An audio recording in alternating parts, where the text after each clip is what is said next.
abomination's surprise, there was no one there. Suddenly, a massive fist replaced its vision, tearing the surrounding fog. Simultaneously, a ray of blueness hit the muscle strands flailing wildly on its back.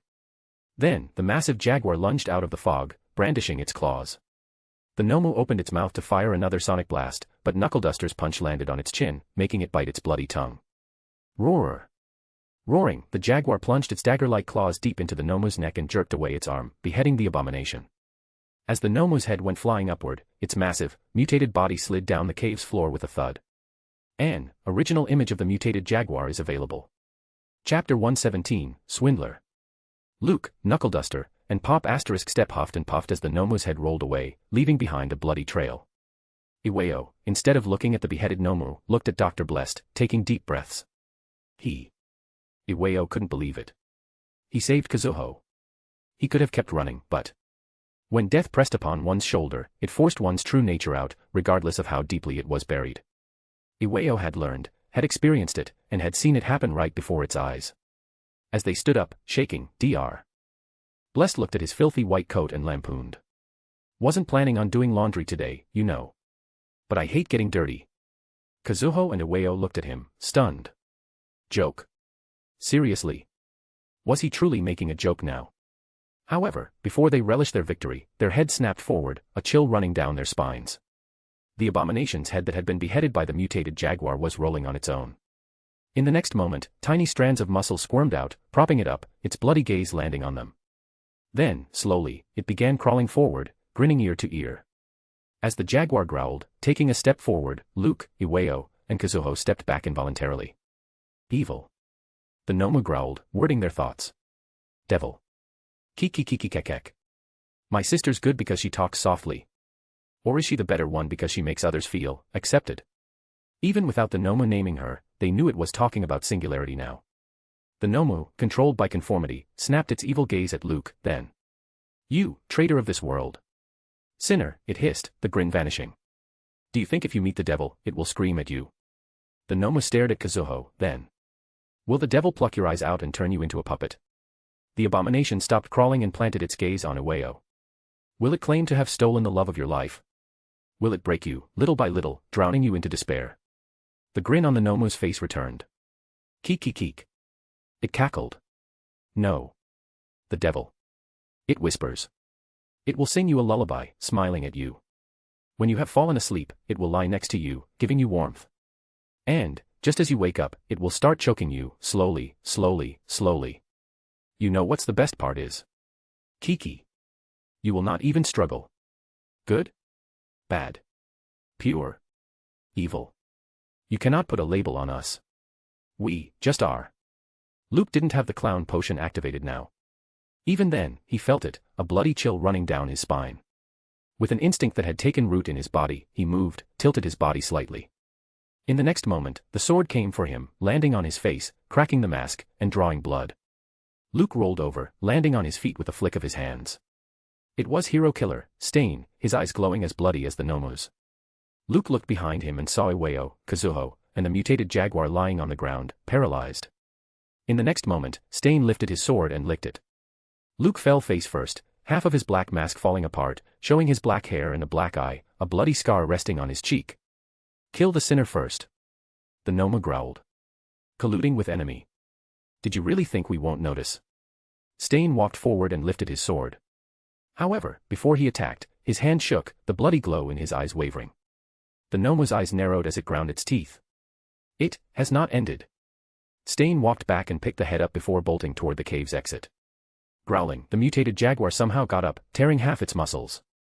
With an alarming speed, it rushed, brandishing its claw at Stain. Blood showered as the dagger-like claws scarred Stain's back. But, in the next moment, the jaguar exploded with a bloody squelch, going out of the 100-meter range. After a while, Iwao, Kazuho, and Luke regained control over their bodies as Stain's quirk ran out. Kazuho held her bloody hand where Stain had attacked her. Iwao's thigh donned a scar as well, but his eyes were lying dead on Dr. Blest's half-visible face. A kid. He thought, shocked, noticing the youthfulness. Dr. Blest let out a smile and hid the visible part with his hand. Sorry, he apologized. Didn't know there were post-credit scenes, too. Haha. Despite the sheer ridiculousness of it, both Kazuho and Iwao ended up smiling, before breaking out in a fit of laughter. We are in. Iwao suddenly said. Dr. Blest raised his brow. Are you sure? He asked. You almost died. But when Luke looked at Kazuho, she nodded at him as well, smiling. It doesn't matter, Iwao said, limping. I will certainly need more info on this. Traitor. Sinner matter. First, we need to evacuate. I don't think this Khan is someone who will let go so easily. That's a good nickname, Dr. Blest replied with a hint of amusement. Khan Sin. Haha. Suit them the best, I guess. Anyway, let me heal you two first. I will take care of the rest. After another few minutes, Luke sent both Iwao and Kazuho back to Tokyo using Discorer. Now, he was alone. Luke took off his broken mask and looked around at the destruction. You planned this, didn't you? Luke's lips twitched. Not truly, Miss Justice. I did expect a reaction from the Nomo, but not like this, not on this scale. When you told Iwao and Kazuho that you wanted them to see who the true enemy is, you didn't mean all for one, did you? Luke shook his head, walking toward the alchemy lab. You deliberately gave conformity time to possess the Nomo, didn't you? I didn't know it would happen, Luke admitted, walking into the lab. I just had a feeling. Luke. Why didn't you put the same restraints on Stain?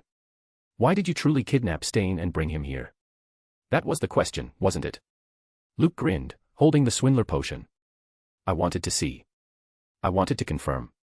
Just how far they could influence Quirk users. And, could it be resisted? You see.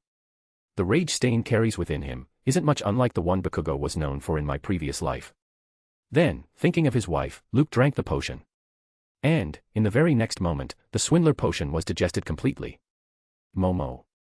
Luke said, tears streaming down his face as the gray fog overwhelmed him. Do you see this? I have. I have already become someone you hated the most. Ha ha ha ha.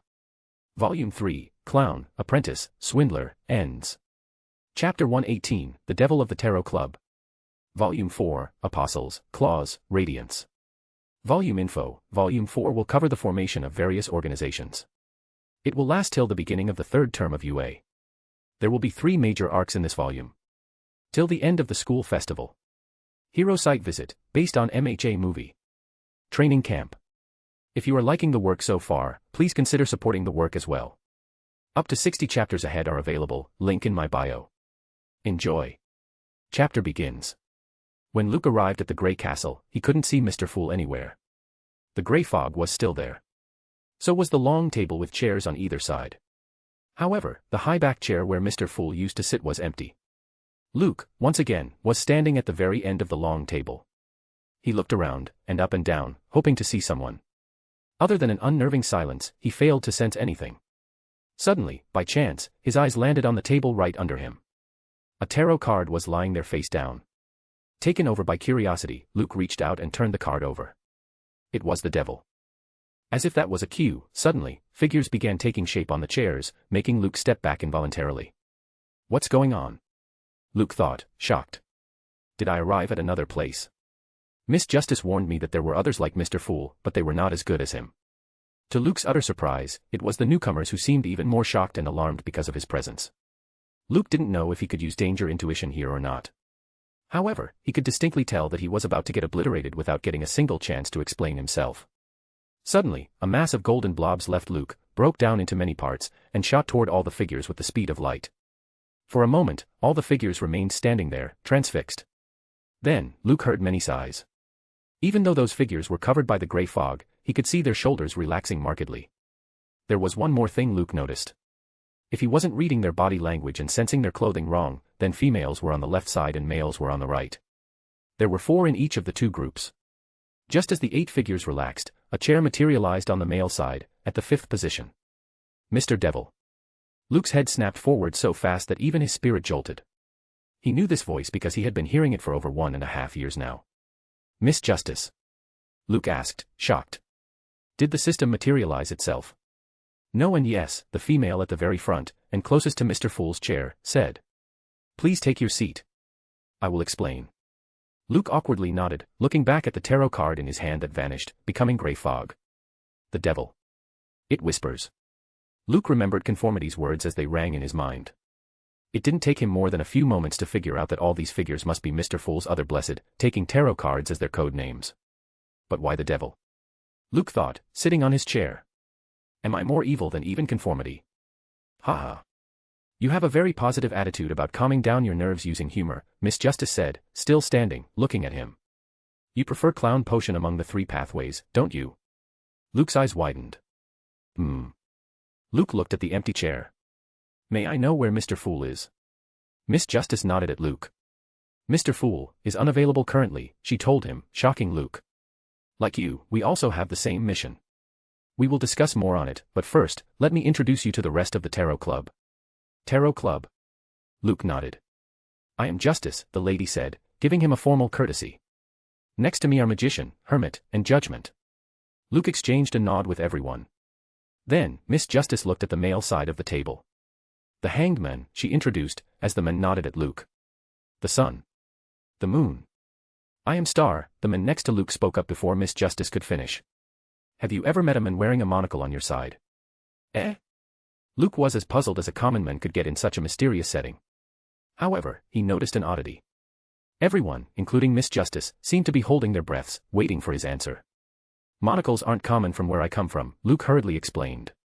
They are still available, like in shops. I guess. Once again, Luke heard the distinct sighs.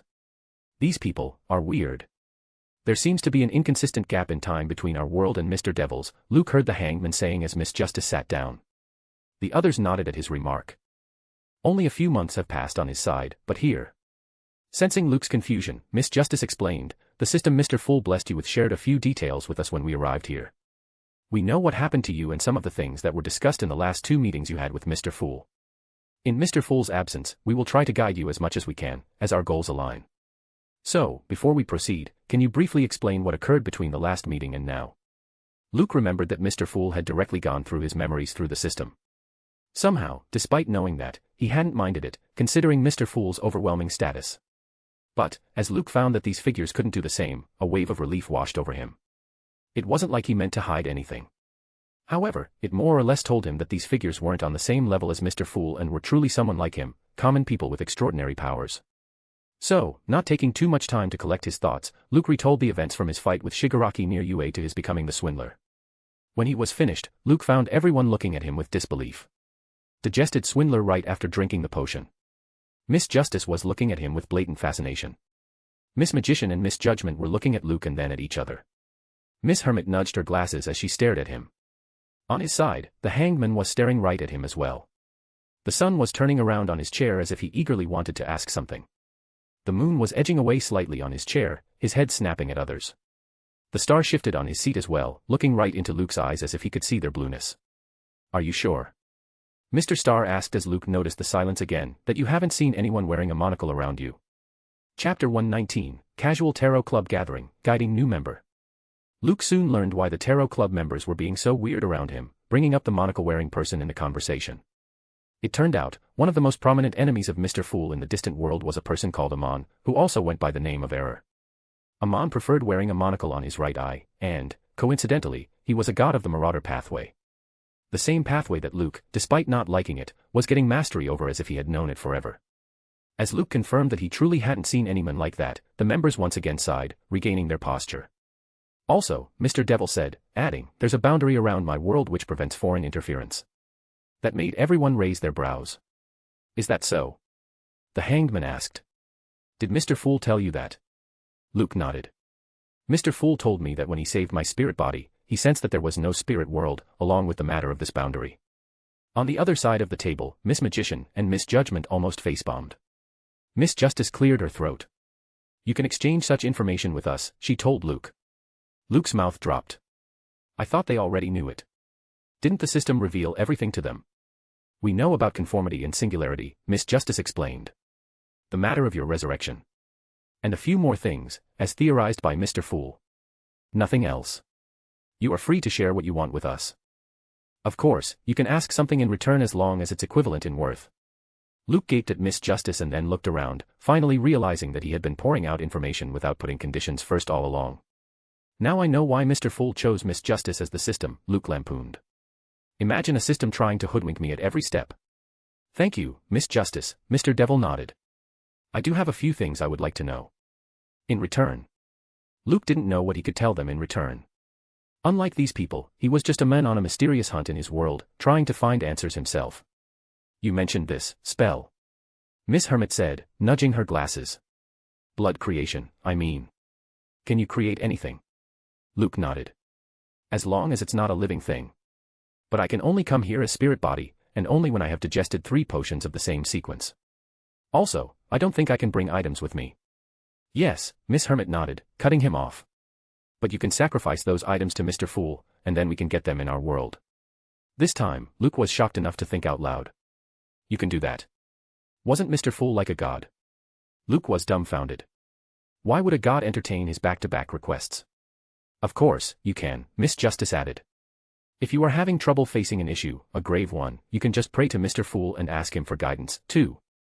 But, with Mr. Fool being unavailable now, I am not sure of a fast response. You can't be serious. Luke stared at all of them, noticing that it was just common knowledge.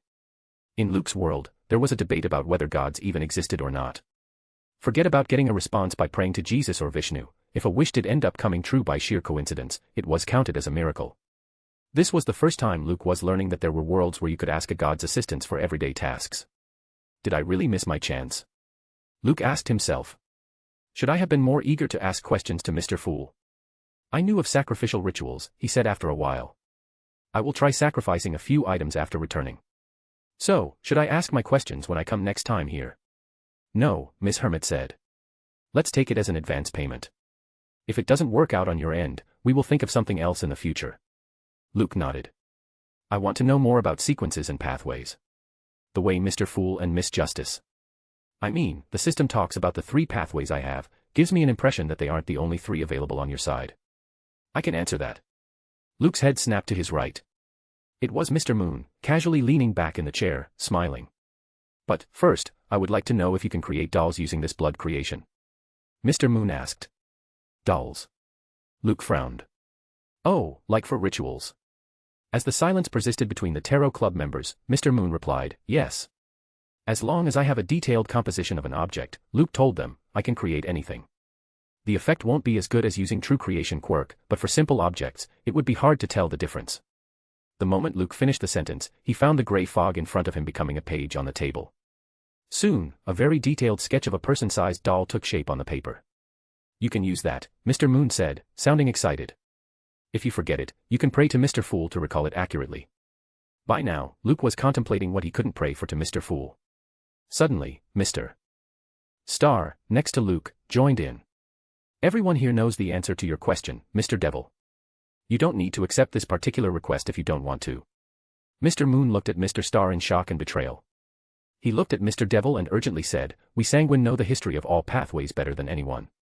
Luke's mouth twitched. Now that was a tone he was familiar with. Desperate. "It's all right," Luke said, looking at all of them. "How about I create one thing for everyone, and you all can pitch in?" "That would be great." Miss Magician suddenly replied as if worried she was going to miss out on the deal. Cough. The others nodded as well. "Okay, then, let's start with," Miss Justice said, beginning the lecture, The Spectator Pathway. Chapter 120, Pathways and Sequences, Corruption. Luke couldn't believe what he was hearing. 22 pathways. 10 sequences. Demigods. Angels. Gods. The more he learned, the more he felt how ridiculous the power Mr. Fool had blessed him with. It became even more clear when Miss Justice told him there was a concept of neighboring pathways, and a Beyonder could only switch between them only one sequence at a time. In his case, the Seer, Marauder, and Apprentice were the neighboring pathways, and the one in complete control of Mr. Fool. If he were a normal Beyonder in Mr. Fool's world, then he could have switched between sequence 9 of the Apprentice pathway to sequence 8 Seer pathway, i.e., Clown. However, that would have raised its problem as some pathways were specials, allowing such a switch much later, above sequence 4 or 5. The demigod level. As if that wasn't enough, Luke learned how hard it became to keep one's sanity intact as one advanced on the path of the divine. There were always chances of losing control, chances that kept becoming larger as one neared the demigod level.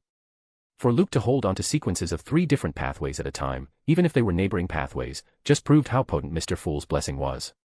In the end, Luke confirmed a feeling he had been having about these Beyonder powers. A Beyonder wasn't much unlike a Nomu, Luke felt. Just like a Nomu was stuffed with different kinds of quirks, the same was true for a Beyonder as well.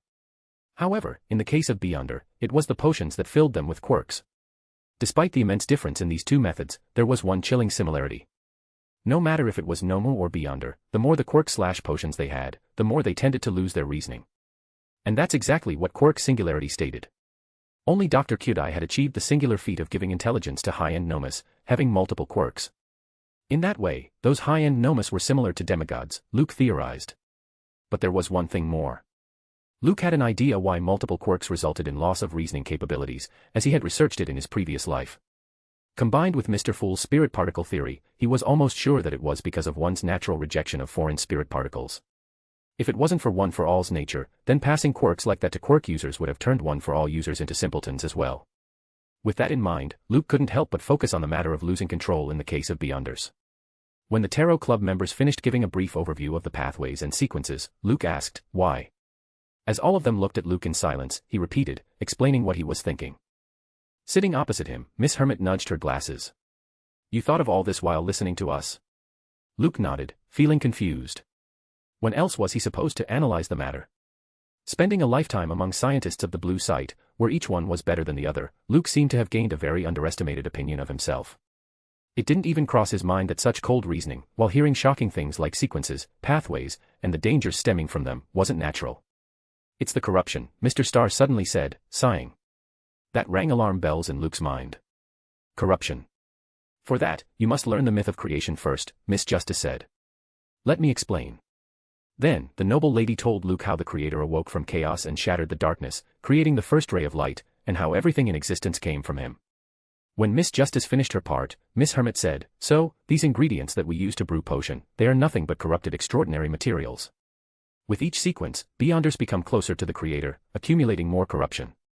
That's why, as you rise in sequences, the more the chances of a Beyonder losing control, if they don't balance it out with external means." Luke's face had paled under the gray fog.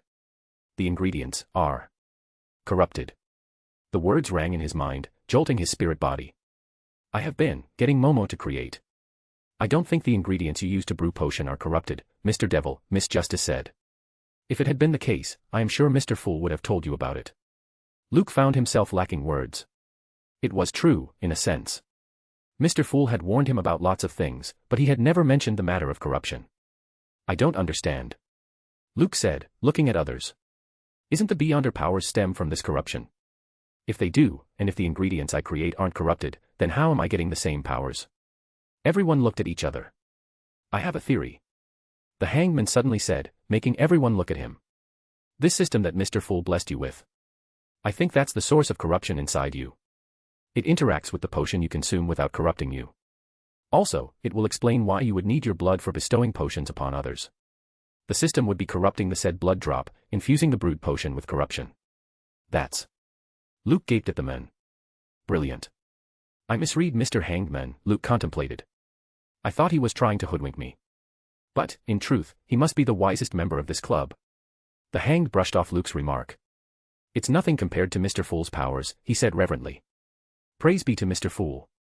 The Tarot Club members together nodded, repeating the same words. Now that we are already theorizing, the hangman hurriedly added before anyone could speak up, I have something to say about conformity and singularity as well. Of course, I would like some extra payment for this, as this could open up more paths to explore for you. Already impressed with the hanged man's nature and reasoning, Luke nodded. Of course. But Luke had a distinct feeling that the rest of the Tarot Club's members' mouths were twitching.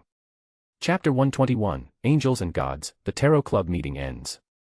Luke shifted his entire attention to Mr. Hangman as he began speaking about conformity and singularity. Of course, the hangman directed his words toward all, not only Luke. What do we know about these two existences until now, he began. From Mr. Devil's enthusiastic way of gathering data on them, a few things can be summarized. First, conformity and singularity can indeed materialize upon calling their names. However, we can also confirm that just saying the names out loud doesn't bring any corruption or any adverse effect. Everyone nodded at his words, including Luke. He had called out conformity enough times without using the wall of spirituality. Yet, it didn't affect him at all. It could have been a deliberate attempt to delude his senses, Luke knew. However, what the hangman said was also true. Just saying the name out loud didn't guarantee instant corruption. Second, the hangman continued, unlike mindless monsters like Nomus, they cannot fully control a rational person, or a quirk user if we stick to the official terms, but only influence them superficially. If the will is strong, a person can resist the said influence to a certain degree, as clear from the hero killer Stain's case. Luke had to agree with this as well. He clearly remembered how Stain had resisted the kill order from conformity, despite looking as if he was completely controlled by it. The hangman looked at Luke this time. Third, even if they are controlling someone, they cannot extend the same control to a second party, while controlling the active one. But conformity influenced Stain while still controlling the Nomo. Luke looked at the asker. The son. It was the first time he was hearing something from this man. It did, the hangman admitted, but only after losing the body. Why didn't it bring Stain out, when it clearly wanted to kill Mr. Devil right there and then? The answer is obvious. It couldn't. Luke's mouth opened slightly. He hadn't thought about it with the same reasoning. As he had come here right after the battle, if he had had enough time, he might have reached the same conclusion. But the hangman had also heard everything the first time as well. For an instant, Luke contemplated asking one more system based on the hangman. Fourth, and this is the wildest conjecture, but, the hangman continued, both conformity and singularity seem incapable of fully materializing in the world, i.e., they lack a material form. Fifth, and the last, despite their ability to act against each other, and with each other, conformity and singularity prefer to act alone and don't interfere with their workings. Of course, as long as it's not a matter of quirk conformity and quirk singularity. Luke was just one breath away from saying wow. He looked around and realized it must be the norm here. The hangman seemed to have a greater guiding role in this tarot club. He must be the senior-most member, Luke guessed. No wonder he's seated next to Mr. Fool's chair. Now that we have listed these things, the hangman said, we can confirm a few things through them. First, conformity and singularity have distinct goals. In my opinion, it can be fully manifesting oneself in the material world. It would hint why they act against each other, as neither wants the other to succeed first. As he heard this, Luke suddenly remembered two distinct facts. One was about the different quirks in one single person, resulting in uncontrolled mutation. The other was about the evolution of the quirks across generations until it became too powerful to be controlled by an individual. Too stunned to speak, Luke kept listening to the hangman. Second, from their actions, behavior, and influence, he said, we can confirm that conformity and singularity, in our terms, may just be remnant forms of angel-level figures. This time, Luke's brows shot up. Angels. Not gods. Luke had always believed those two to be on the same level of Mr. Fool. Miss Hermit took over, nudging her glasses. That would make sense. To understand better, let's take conformity and singularity as sequence 1 angels of 2 neighboring pathways. This way, we can explain almost all guesses put forward by the hanged man. So just like the way beyonders from neighboring pathways tend to oppose each other, misjudgment said, the confrontation between conformity and singularity exists because of something similar. Indeed, Mr. Starr nodded, sounding thoughtful as well. Perhaps, materializing oneself in the material world is kind of like finishing a ritual that would take them a step beyond. Exactly, the hanged man said, looking at Luke. I will go on to say that conformity and singularity are nothing but 2 parts of a bigger, grander picture, Mr. Devil. And, from the 2 missions assigned to you by Mr. Fool, I can say with confidence that their existence is linked to the absence of the spiritual plane on your side. For a while, even Luke sat there as he absorbed this stupendous information. He had always believed that there were untold reasons behind Mr. Fool's spirit world-related mission. Mr. Fool had said that he was interested in a world that functioned without the spirit world. But, perhaps, he was also interested in what happened to the spirit world after it disappeared. Suddenly, the gray fog around them began stirring, as if a massive earthquake had rocked some distant land. I think it's time, the hanged man said, looking at Mr. Fool's chair. Luke took a deep breath and looked at everyone. Thank you, he said. I will try my best to gather more data. Miss Hermit shook her head. Now that conformity knows about corruption within you from a foreign god, she said seriously, it will come after you by itself. I would advise lying low and not go after them until you are sequence 5 at least. Everyone nodded. Even if you have 3 different sequences, Miss Justice said, they still are quite low to contend against these forces. Wait. Gather strength. You can focus on spreading Mr. Fool's faith, instead of wildly chasing after. Yes, the hanged man agreed. If I were you, I would start with getting a foothold first. Start by forming an organization. You don't need to deal with everything by yourself. Form an organization. Luke repeated the words. Like Tarot Club. At the name, a smile crept on everyone's faces. Then, as their appearances began blurring, Miss Justice stood up. I am already looking forward to our next meeting, she said cheerfully before looking toward Mr. Fool's chair, bowing. We await your return. Praise be to Mr. Fool. Chapter 122, The Meaning of Humanity. Suwanosejima Island. Kagoshima Prefecture. 1 week later, Luke walked through the jungles of the remote island, Nyx perched on his shoulder. The island had a rich history of volcanic activity. It was scarcely populated, despite having an airfield and boat services to the mainland. Also, because of hundreds of years of lava flow, the island was full of lava tubes, going deep underground. It will work, Luke mumbled, looking around as the sound of hundreds of animals haunted the night. It isn't like the government will come for animal surveillance anytime soon. So, we can keep different kinds of species without confining them in a single place. To keep them from going to the island's inhabitants' side, we can use a natural barrier by permanently modifying trees. After returning from the Grey Castle, Luke hadn't taken much time to transfer most of the equipment to a temporary facility. But the animals he had collected were a different matter altogether. So, for now, he had to let them go. Another underground research center. Luke nodded. School will start in another week, he said. It's better to speed up the work, I guess. Suddenly, he crouched, slightly bending his knees. Oi! Nyx cried, taking to the air. Will you stop doing that? With only 2 powerful jumps, Luke reached straight to the top of a tall tree and stood there, defying all logic. His long, white coat flapped against humid gusts of wind. From here, he could see half the island, a grayish smoke rising in his background from the volcano's mouth. Luke lifted his hands and clenched and unclenched his fingers, feeling the power. Swindler hadn't raised his stamina too much, but it had made him even more agile and powerful. Coupled with Clown's innate abilities, Luke felt he could run even on a thin wire against a storm without losing his footing. How are my stats, Miss Justice? Luke asked, Nyx cursing as she landed back on his shoulder. Blessed stats. Quirk, Bioalchemy. Sequence. Seer, Clown. Apprentice, Trickmaster. Marauder, Swindler. Stats. Spirit. Stamina. Luke nodded to himself as his eyes landed on the values. With him having completed sequence 8 of all pathways, Miss Justice had strengthened even more inside him.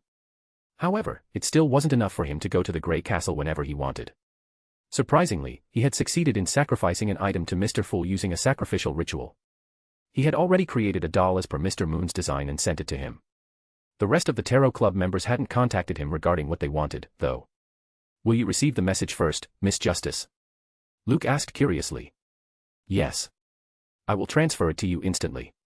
Also, as you have already gathered the requisite number of followers from Mr. Fool, the next series of sequences is unlocked. Would you like to see it? Not yet, Luke replied. As he had digested Swindler instantly, he would give it one more week before proceeding to the next sequence. Not to mention, he didn't even have the ingredients, yet. From all the talk of losing control, and learning how unnatural it was, to have 3 sequences at the same time, had unnerved Luke a lot. He kept feeling like he was just a ticking time bomb. I have a bad feeling, Nick suddenly said. I close my eyes and see that noseless bastard. Luke's lips twitched. After learning what happened, Nix had almost plucked Luke's eyes out in anger. It was one thing to swindle others. It was another thing entirely to fool her. After leaving behind scratches, she had taken off, hoping to find Stain. However, even after a week of looking for his signs, neither Nix nor Knuckleduster found anything. Speaking of Mr. Iwao. Speak of him later. Nix snapped. Where's my clown potion?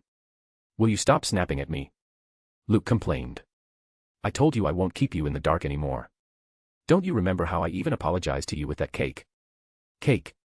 Nix's pupils suddenly dilated as she remembered the cake, in the shape of boobs. Suddenly, all the frustration she had been carrying inside her for Luke was directed at the thought of the cake as well. Luke used all his clown's innate abilities to hold back a chuckle. That was 2 of the core powers of a swindler, mental disruption and thought misdirection. With mental disruption, he forced a scene of the cake back into Nix's mind. He could use this ability to make the target experience hallucinations as well. Then, using thought direction, he redirected her thoughts, making her almost forget what she had been saying to him.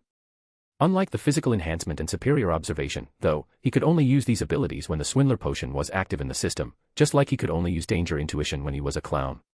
Nix, who had digested seer potion completely, suddenly sensed the oddness. She hurriedly took out her pendulum, let it hang, and mumbled the question to herself 7 times. When she looked at it, it was rotating clockwise rapidly. A vein pulsed on Nix's head as she confirmed Luke had swindled her again. You. She dug her claws into Luke's shoulder. You. It's time to make you remember who I am. Nix, not here. I will fall. Luke stuttered, a touch scared. And then, angry cuz rocked through the dark forest, the volcano gurgling along with them. Cosmos. Beyond the boundary. From the distant blackness, a figure approached the planet, becoming bigger and bigger. It was as if it was crossing hundreds of millions of miles at a time, turning the gap between 2 points to 0. Then, just as it saw the Earth's moon, it disappeared. Next time it appeared, it was already standing casually on the moon, eyeing the planet ahead. This figure was of man. He had short, black, curly hair and black eyes. He was wearing a long black coat, a pointy hat resting on his head. Is this the place? The man asked, despite being alone. Yes. Someone, or something, replied. The boundary will dissipate in the next 8 or 9 years. Can you tell me now what you are looking for? The black-eyed man smiled. He lifted his right hand and pinched his right eye, making him frown. A meaning. He said, narrowing his eyes at the planet. The meaning of humanity. Chapter 123, The Apostles of Mr. Fool. Iwao Oguro opened his eyes, whiteness blurring in his vision. There was a distinct buzz in his ears, as if someone was screaming from afar. His mouth felt dry.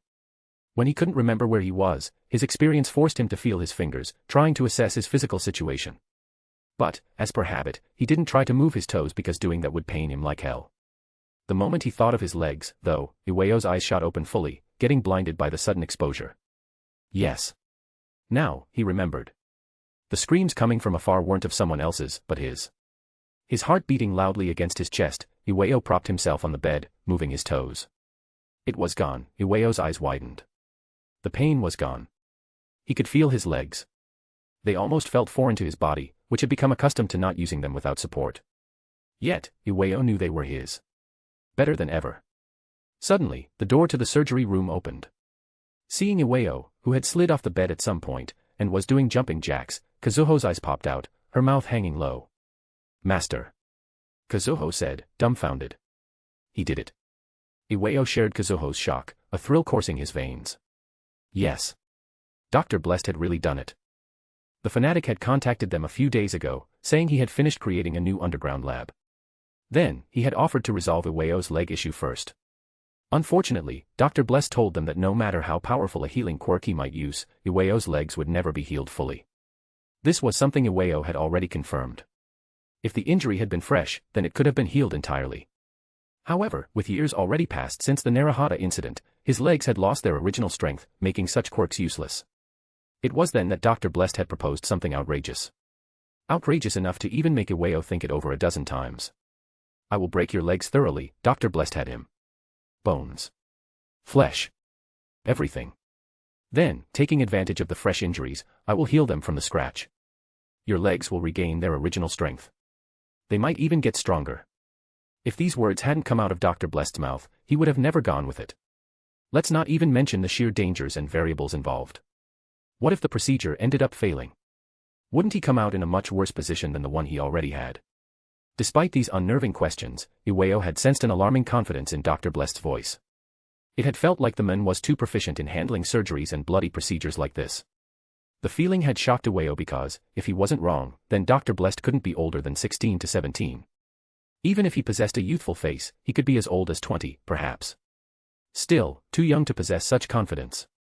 But the truth was right in front of Iwao. Dr. Blessed, as claimed, had done it. Iwao and Kazuho looked at each other, a smile surfacing on their faces. Master. Kazuho's eyes blurred as she threw her arms around Iwao, congratulating him.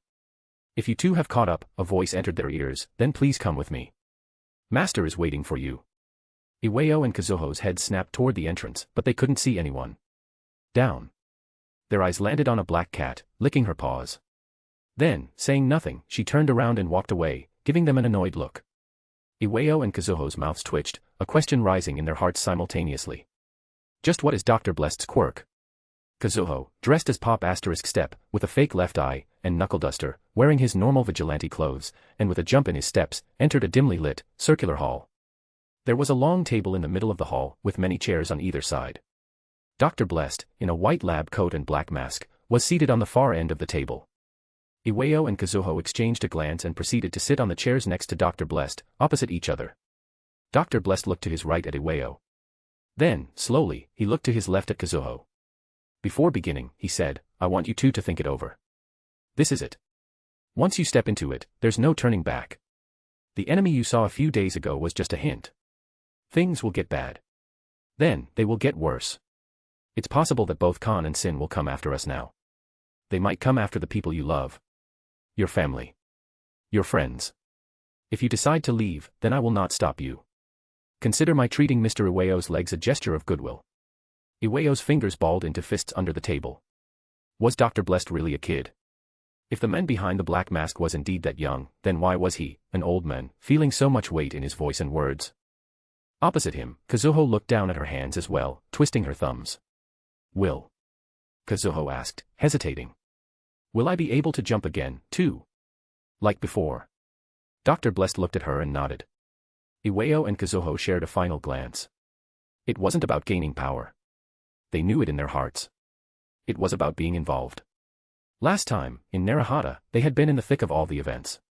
Yet, till only a few months ago, they had remained aloof to the true enemy. Now that they knew that the true enemy might be some godlike figure, they couldn't just sit it out, hanging around at the periphery. And Dr. Blessed, for all the madness this man carried around him, gave them a chance to step out again, with confidence. As long as you wouldn't harm innocents, Iwao said, nodding at Dr. Blessed, I don't mind becoming Mr. Fool's follower. Kazuho took a deep breath. I want to help, too, she declared. I don't want, the people around me keep getting hurt to save me. Nodding at them, Dr. Blessed snapped his fingers, and a set of white lab coats and black masks appeared in front of Iwao and Kazuho. Dr. Blessed stood up and opened his palm between them. I don't know what the future holds for us, he said, making a fist. But, I can promise you one thing. In the coming war, we, the apostles of Mr. Fool, will dictate our own fate. Chapter 124, Fate is Eternal. Rikuya Sionji traversed the darkness, two enormous blue eyes resting overhead like lamps. This was already the 7th night of his roaming across Tokyo City, hopping from one dream to another. The mysterious figure, with glowing blue eyes, had given him another task. A task, if left unattended, would bring more disaster upon the world. As the blue eyes guided him to the next dream, Rikuya went through the person's memories, trying to find someone. How does this work again? Rikuya asked, directing the dream. Till only a few days ago, he could only influence someone's dream to some extent, nudging the person to do something that Rikuya wished them to do. The way he was using his dream walk quirk felt too different, but more efficient. There are two parts to the human mind. The blue eyes over Rikuya's head pulsed. Conscious and subconscious. More often than not, dreams stem from a combination of these two, involving spiritual and mystical elements. So, even if a person does not remember everything that he did in the last few days, or all the people that he met and saw, the subconscious mind still holds a shadow of those encounters. What you are doing now is nothing but an application of that. Rikuya's eyes narrowed. He didn't ask why this thing hadn't taught him to do it way before. By now, he had a pretty good idea that there was a symbiotic relationship between them.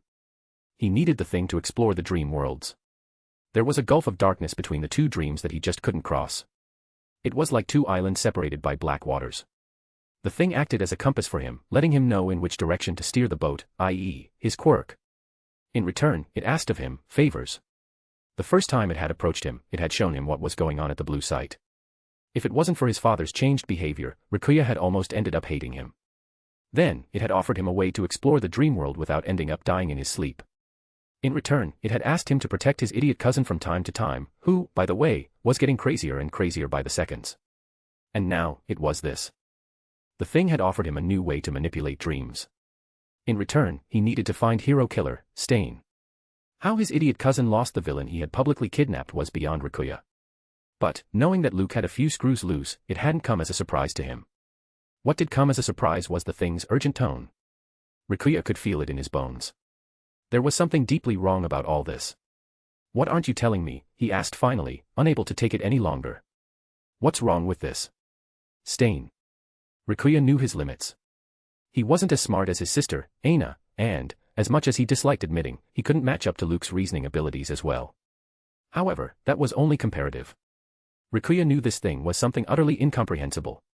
He wouldn't even be surprised if one day it started calling itself God. For it to act like this, there must be a greater reason behind Stain's disappearance. I cannot tell you. The blue eyes pulsed. Not yet. It's related to Luke, though.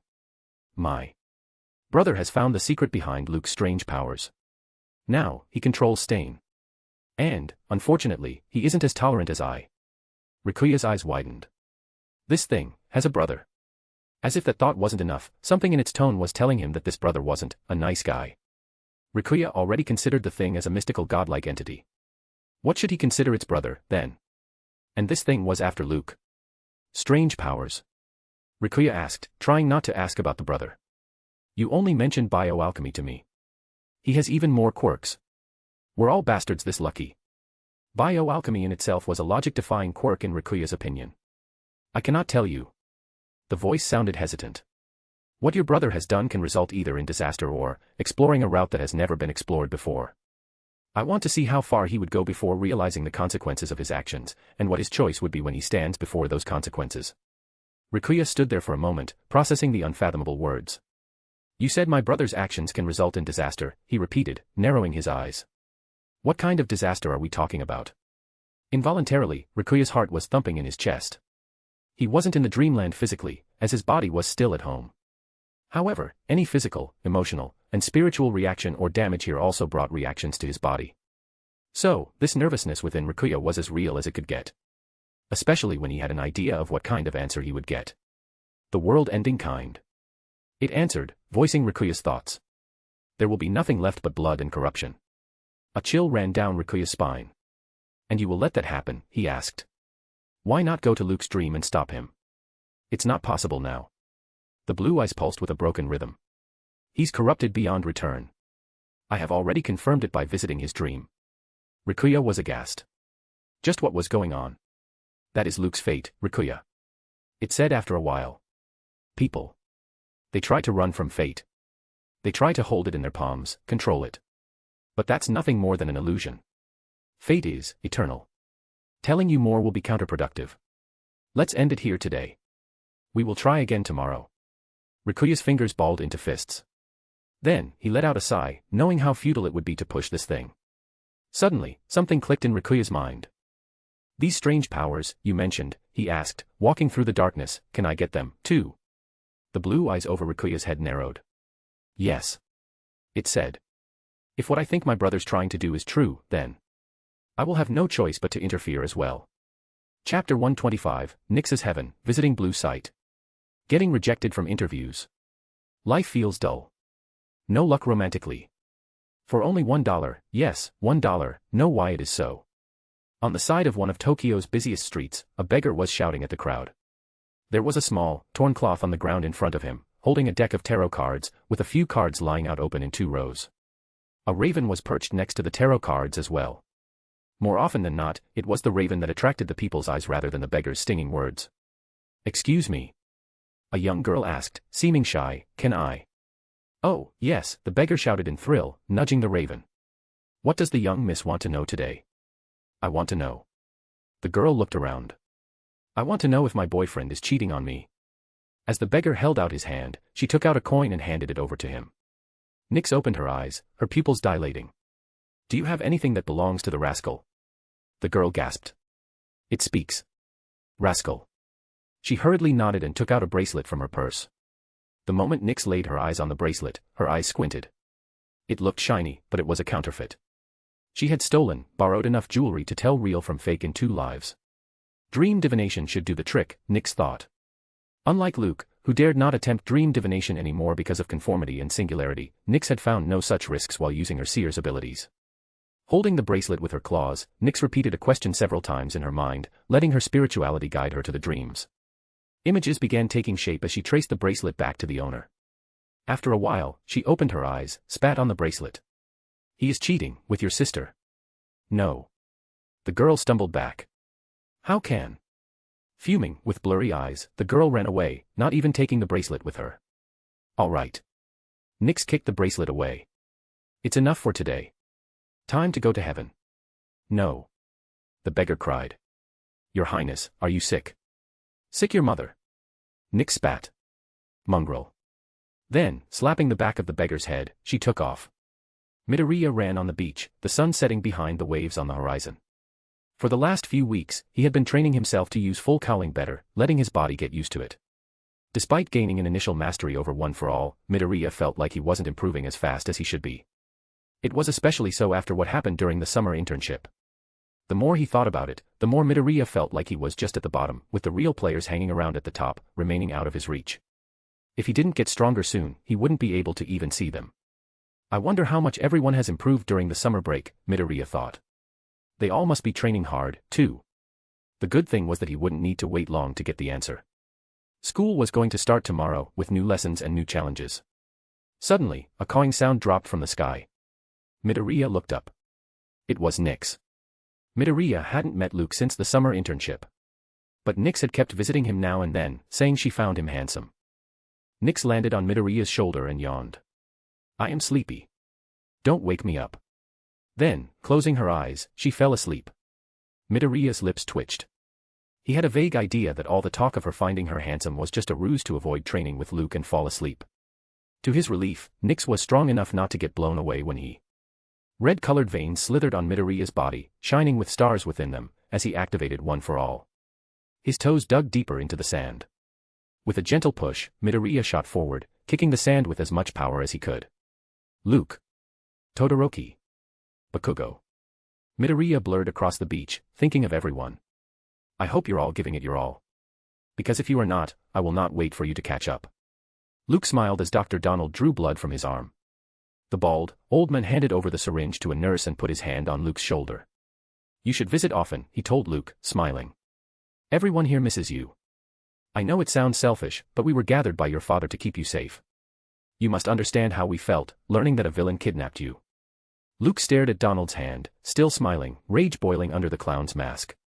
"He is planting a mental cue inside you, Luke. Don't worry. I will take care of it. I will make sure it doesn't happen again, Donald," Luke said, knowing Miss Justice's utterly ridiculous powers when it came to such things.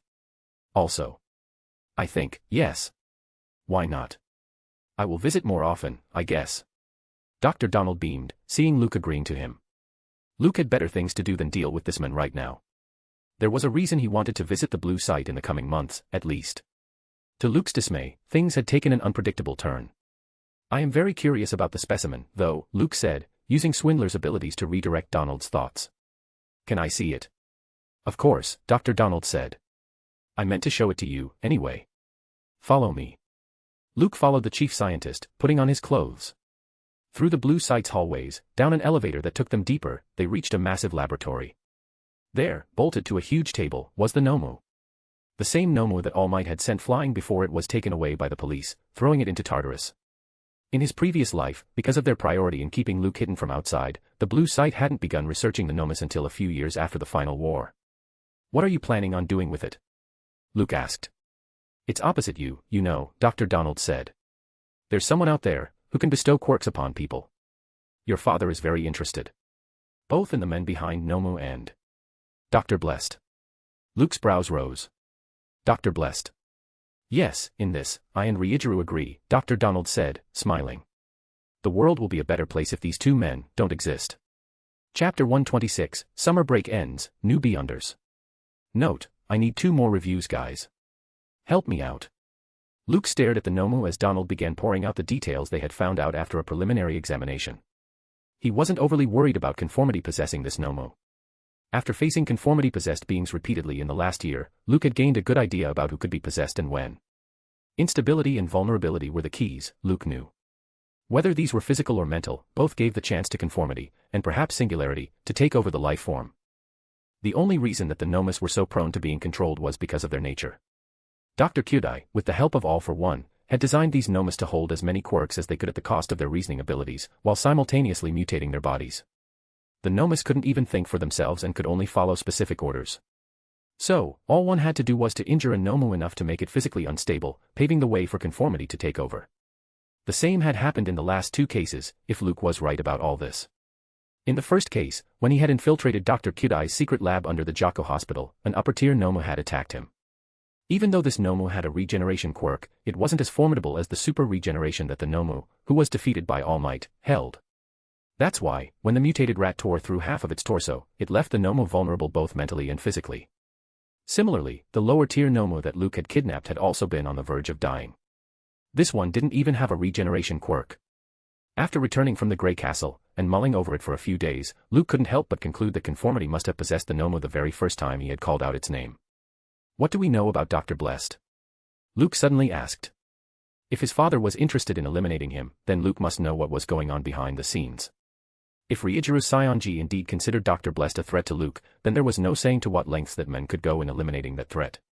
Luke wouldn't be shocked if Ryuichiro ordered Donald to create Nomus of their own to counter the threat from Dr. Blessed and All for One, who was still unknown publicly. If it were before, then Luke would have even helped them out in creating Nomus. With ample resources, and if they didn't worry about losing lives, then Luke had confidence in creating Nomus at the Blue Site as well. However, every Nomu, other than the high-end ones, was now a potential vessel for conformity. And, no matter how intelligent Luke was, he didn't have any confidence in creating the high-end ones. Not yet. It would be better if he just let Donald and other scientists experiment on this Nomu.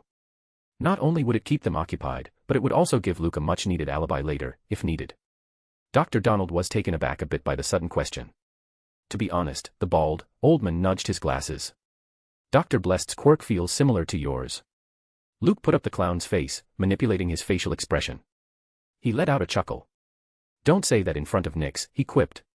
She would kill me if she found out I am keeping a monkey around me. Donald let out a hollow laugh. The similarity only lies in giving extraordinary abilities to animals, he explained. However, unlike you, the few quirks his animals have shown are just too high level. You can't pull off something like that yet. For example, the teleportation quirk. If I have to put a finger on it, then it must be a steal, manipulate, and bestow type quirk. Luke's brows rose. You mean? Dr. Blessed can steal a quirk, change the quirk's nature, and bestow it upon someone else. Isn't that? Dr. Donald nodded. It's just too unbelievable. But so is the existence of bioalchemy. For now, if my guess is right, Dr. Blessed and the one behind the Nomu, who can also do something similar, are all Might-class villains. The only thing that's in our favor is that these two aren't working with each other. But what if one day their goals did end up aligning with each other? We can't have that. Luke nodded, looked at the Nomu. Is my father planning to use Nomus as well? Dr. Donald smiled. Your father expects a lot of me, he said, stroking his white beard. I am sure I can figure out its mysteries. If only I had a few more specimens. The way they are popping up now and then, Luke said, turning around, I am sure you will get one sooner or later. All right. Need to go, Donald. You know. School's tomorrow. As Luke disappeared into the elevator, Dr. Donald brought his right hand and licked his palm, a thrill coursing through his spine. Now, he mumbled, putting his palm on the Nomu's exposed brain, let's continue. Iwao Oguro and Kazuho Hanayama, both in their apartments, set up a table as instructed by Dr. Bless the last time they had visited him. Divine pathways. Potions. Cogitation. Sequences. Dr. Blessed had told them everything. Ever since then, both had been looking forward to this day. Anything that could help them in getting stronger, without compromising their ideals, was just too good an opportunity to let go. When they were done, Iwao and Kazuho took a deep breath and uttered those words. The fool that doesn't belong to this era. The mysterious ruler above the gray fog. The king of yellow and black who wields good luck. The candle lights burgeoned on the table, a stillness taking over their rooms. Suddenly, they had a feeling as if someone from very far was eyeing them down. They could feel a gaze pressing on their shoulders. They could feel it chilling their bones. Then, the space parted over the tables in their respective rooms. When all the feelings vanished, they found a vial of potion resting on the table. Iwao and Kazuho put the vials to their lips and gulped down the potion. It was time for them to become Beyonders. Chapter 127, Heaven Number 3. UA's second term begins. Luke, Nix, Aina, and Rikuya once again found themselves sharing the breakfast table after a long time. Aina had already gained her provisional hero license, officially becoming the snapshot hero, Snappy. Rikuya had attended his work studies as well, managing the Mountain Hero, MT Ladies Agency for her, as part of the business course requirement. Meanwhile, Luke had finished his summer internship weeks ago, spending the rest of the time training his body and Quirk, preparing for the next term. For a while, they quietly ate, ignoring the silence. Silence that Nix had always disliked. Can you chew quietly? She snapped at Rikuya. For a son of a multi-billionaire, you sure lack manners in front of a lady and an empress. TCH. Rikuya was about to finish his breakfast when his hand paused. His face twisted in disgust. I always knew that when they talked about being a black spot in the books, they were talking about you. Nix's red pupils narrowed at him. Of course, as things had already started, Rikuya faced Luke. After your stint during the sports festival, he said, putting the spoon down, I didn't think you could do anything worse. But there you were, getting kidnapped by a freaking clown. Insulting Luke as Luke and Dr. Blessed in the same sentence, Rikuya had never felt so good in his life, he realized, a grin surfacing on his lips involuntarily. Hey! Aina hissed. That freaking clown is called Dr. Blessed. He even tricked Endeavor and Mirko. My Luke didn't stand a chance. Got it. Luke's lips twitched. He couldn't say if she was insulting or praising him. On the other side, Nix and Rikuya looked at Aina, stunned, both saying together, my Luke. Aina's face went red. Cough. Cough, she coughed, gulping down a full glass of water. Chalk on that water of shame, Heaven Number 3. Nix cursed, cawing with disgust. Aina's eyes went wide. Nix used to call her Heaven Number 1. Then, around a year ago, she began calling her Heaven Number 2. Now. Who pushed her down by one more rank? Leaving her table, veins pulsing on Aina's forehead, she approached Luke and grabbed him by the back of his neck. Who is Heaven Number 1 and 2? She demanded. Rikuya fumbled off his chair in fear. Nix held her beak with one wing, trying to fly away with another. Sit down. Aina snapped. Rikuya twisted his lips at Nix. Loudmouth bird brain. Nix lunged at Rikuya, cawing. At least I am not throwing money to goggle at boobs. And that's how the second term for the Sionji kids, with Rikuya and Nix fighting it out, and Luke pointlessly trying to explain to Aina that he had no idea what was going on. UA High. Class 1A. Ha ha ha. Almost all the boys laughed, and the girls giggled, as Bakugo walked in with his hair seemingly glued to his skull. He had attended the summer internship under Best Jeanist Hero, who demanded all his sidekicks and interns to have proper manners in both behavior and appearance. At the back of the class, Toru showed Luke the moves she had learned under Gunhead, along with Uraraka. Luke, of course, praised Toru with a wry smile on his face. The girl was so excited that she didn't even remember she was invisible. Luke. Midoriya. Mina shouted. Did you two really fight Dr. Blessed? Dr. Blessed was the new topic among the children. There were so many mysteries surrounding the villain that even the shortest mention of his name gathered attention. Luke waved his hands as the eyes fell on him. I didn't fight anyone, he explained. Because you were too busy getting kidnapped, fanboy. Bakugo sked, taking his seat, making many frown at the remark. Seriously. Nix, perched on Momo's table, sked as well. You can't have that hair and also get to be mean, worst genist. As everyone laughed, Nix bowed to them. You, birdshit. Sparks went off Bakugo's palms. I am gonna. I didn't get to fight at all, Kyoka complained. Only something related to rescue. I also trained and went on patrols, so you mentioned. There was one time when we were caught by the smugglers from a neighboring country. That attracted many eyes instantly. What about you, Ochiko? Tsuyu asked, blushing a little. Uraraka moved as if she had been waiting for someone to ask that. Toru. Come. Toru rushed through the boys and girls and landed next to Uraraka. Yes. Then, both girls began mock fighting with each other. Luke looked at Todoroki. What? Shoto asked. Luke pointed his chin at the girls. Let's join them. Shoto held his face. He looked over at Momo and said, let's exchange seats. Momo smiled wryly. As everyone quietened, she said, I am glad no one got hurt. Reading it over news made me worry. Luke, Midoriya, Shoto, and Tenya exchanged glances. The chief of police had directed them not to talk about the boys' encounter with either Hero Killer, Stain or Dr. Blessed in detail. Thanks to Endeavor, Luke said. I heard he was running here and there, shouting my Shoto. A wave of laughter washed over the students as the swindler misdirected their thoughts. Then, they began talking about Stain's video instead. One day. Shoto said, his brows twitching. I will freeze your mouth for good, choker. After lunch. Field Gamma. Haha. All Might laughed. Long time no see, boys and girls.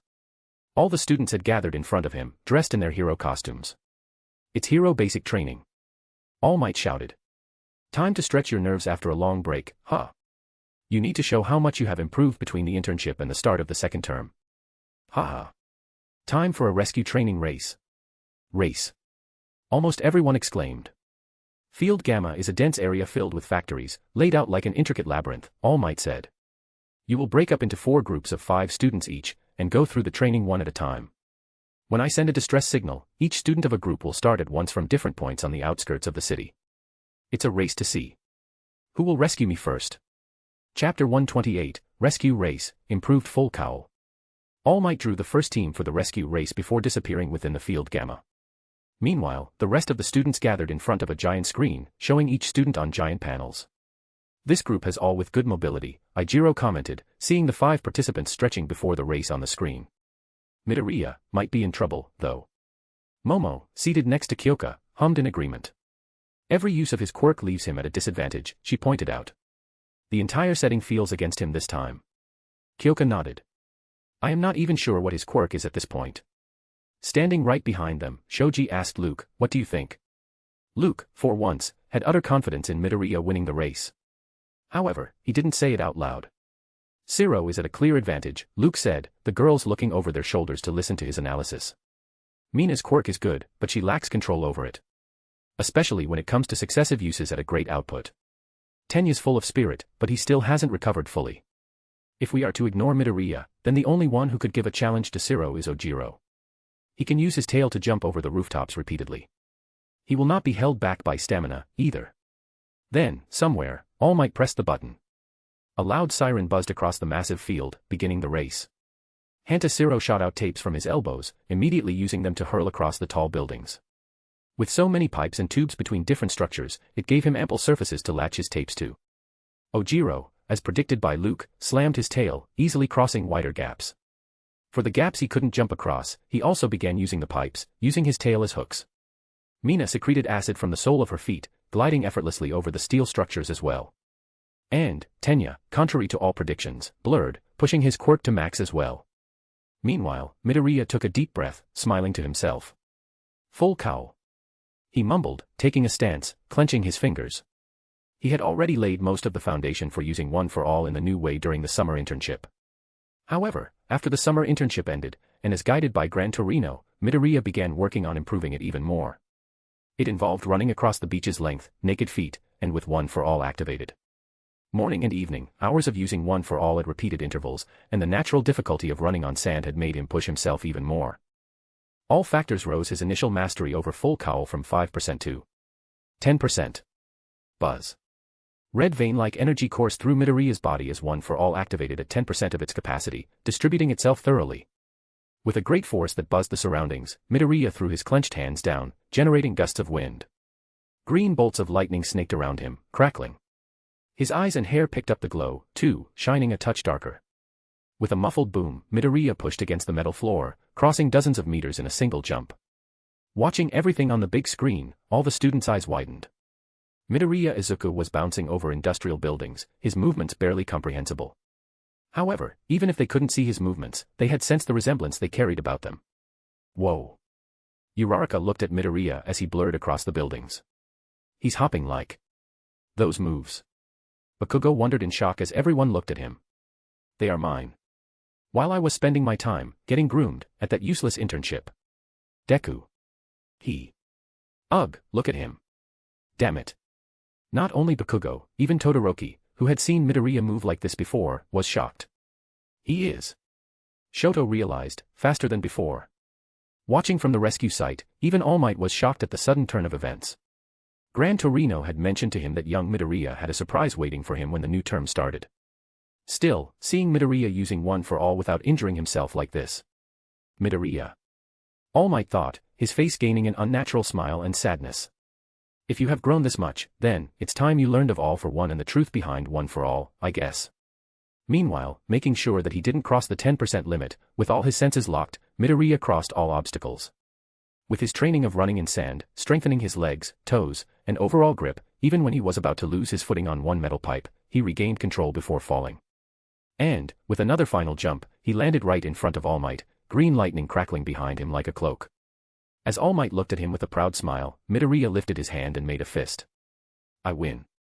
What a performance.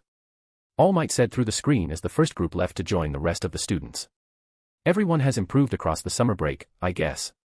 Well done. All right. Next group, get ready. Take your positions. When Midoriya and others returned, the participants of the second group had already left. That was a nice performance, Luke said, sitting next to Momo. Kyoka, Shoji, Bakugo, Todoroki, and Fumikage had gone for their turns. The rest of the remaining students, including Nyx, had surrounded Midoriya, making him blush with all the questions and praises. Momo raised her brows. Jealous. Luke smiled. A little. What's the point? Momo scoffed. Using Nyx's gigantification, you can still win easily. Quirks are all about playing with one's strengths and weaknesses. There's no point in comparing yourself with others' improvements. Luke nodded. Especially if those improvements depend upon someone else. A light blush surfaced on Momo's cheeks. He had already given her a list of ingredients, with a detailed composition of all, in the morning. It was clear that he had been stocking up on all the ingredients that randomly generated in his mind. Given that there was no certainty if any of those ingredients would even end up giving Nyx a quirk, it seemed like a logical choice. However, Momo didn't know why, but across the summer, she had been looking forward to meeting Luke and helping him grow stronger. Chapter 129, Magician. Aizawa stared at the students at the end of the day, holding the results of the rescue race. Midoriya, he said, shifting his gaze toward the boy. Good work. A cheery smile surfaced on Midoriya's lips. Then, one by one, Eraserhead began praising and reprimanding students. Other than your normal hero course work, Aizawa told them after a while, there will be 2 highlights in this semester. As you know, UA follows a 2-semester system, with the second semester longer than the first. Everyone nodded at that. Most of the schools, especially those that didn't offer a dedicated hero course, employed a 3-semester system. However, UA had its own way of doing things, almost forcing all schools like itself to use this curriculum as well. UA's first term started in April and lasted till the first week of July, followed by a summer break. Then, the second term started in the second or third week of August and lasted till the end of January. Final exams took place in the first week of February, then, leaving the rest of the month and the entire March as the term break. Of course, the term break wasn't a break for most of the UA students. First, Eraserhead said, there will be a school festival in October. Almost everyone's faces gained a bright smile. Like UA's sports festival, its school festival was also quite popular, filled with dozens of different kinds of activities. It attracted almost the same number of people, if not more. Enough. Aizawa slammed the documents in his hand on the table. There's still 1 month to start wasting your time on this. Second, there will be a hero site visit, probably in December or January, for the hero course students. This time, they all looked at Aizawa in shock. Tsuyu raised her hand. Sir, how will this be different from summer internship? All nodded at her question. They had practically visited the hero agencies during the summer internships as well. And not all of them had a good experience with their chosen hero. Momo raised her hand with a snap. Sir, can we apply for the change of hero agency? Luke raised his hand as well. I would like to change my mentor, too. Can I choose you, sir? Aizawa's mouth twitched, but he held back a smile in front of the students. Put your hands down, he said, seeing many hands rising. I was not finished. The hero site visit will be outside Japan and will be sponsored by UA. Shaking his head, Aizawa just walked out of the class, roars of joy washing over the students behind him. Midnight. Luke and Nix arrived at the underground lab situated in a spacious network of empty lava tubes under a distant island having an active volcano. Within the laboratory, Luke eyed all the ingredients. Miss Justice. Sequence 7, Magician. Ingredients, 1 true root of a miscreant, all the spinal fluid of a dark-patterned black panther, 60 milliliters of purified water, 30 milliliters of miscreant juice, 4 drops of fantasy grass essential oil. Okay. You have all the ingredients. Your state is optimal. You can advance to sequence 7, I guess. You guess. Luke's lips twitched. Despite her being a system, Luke found Miss Justice's uncertain attitude delightful. It's because she's half an idiot. Nix hissed, eyeing the ingredients of clown potion in front of her. Wouldn't be surprised if she never read the amazing books, unlike yours truly. Humph. After constantly remaining on the sidelines whenever Luke talked with Miss Justice, Nix had had enough. So, this time, she had forced Luke to give her a telepathy quirk. Miss Justice had told Luke that the way she conversed with him, even someone with telepathy quirk would not pick up on it. Unless she and Luke wanted someone to listen. Of course, Nix wasn't someone to whom Luke needed to hide anything.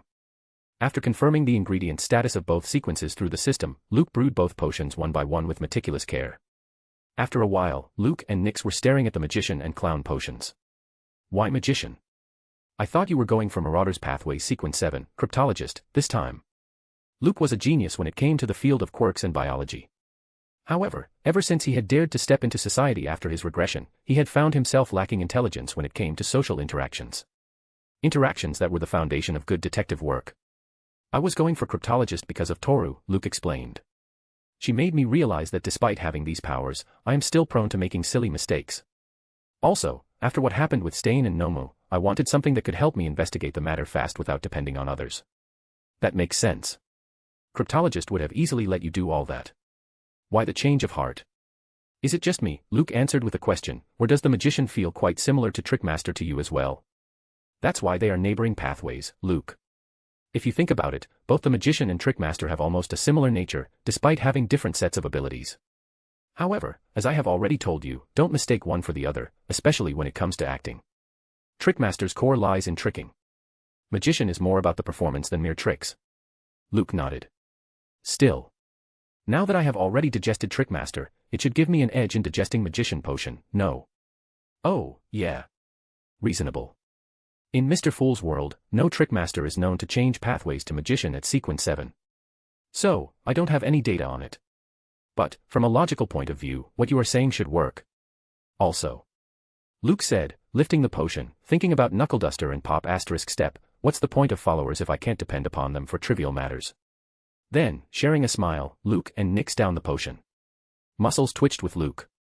A distinct sense of millions of worms wriggling inside him made his bones itch. Slowly, but surely, incomprehensible murmurs were banging in his head. However, after pushing himself to the brink of losing control many times, Luke found them lacking. With the help of cogitation, he soon took control over his changing body, taking in a deep breath and letting it out. And when he opened his eyes, Luke knew he was a magician. A puzzled voice came from his right. Luke looked at Nix and found her frowning at the empty vial of potion. What happened? Nothing. Nix let out a wry smile. Ha ha. Need to cogitate more. Luke frowned as she flew away, closing her eyes. He didn't know why, but he was having a feeling that Nix was hiding something from him. Chapter 130, Marauder, Apprentice, Magician, A Hunt. A few weeks later. Fire burned across an alley at a remote corner of Tokyo City. Loud thuds rang as a massive, muscular man with flame-like hair ran, leaving behind fire in his wake. He was wearing bulky rock-like boots, gauntlets, and shoulder pads, with smoke coming out of the various tubes lined within these accessories. As he looked over his shoulder, one could see a gas mask on his face as well, his eyes holding anger and confusion.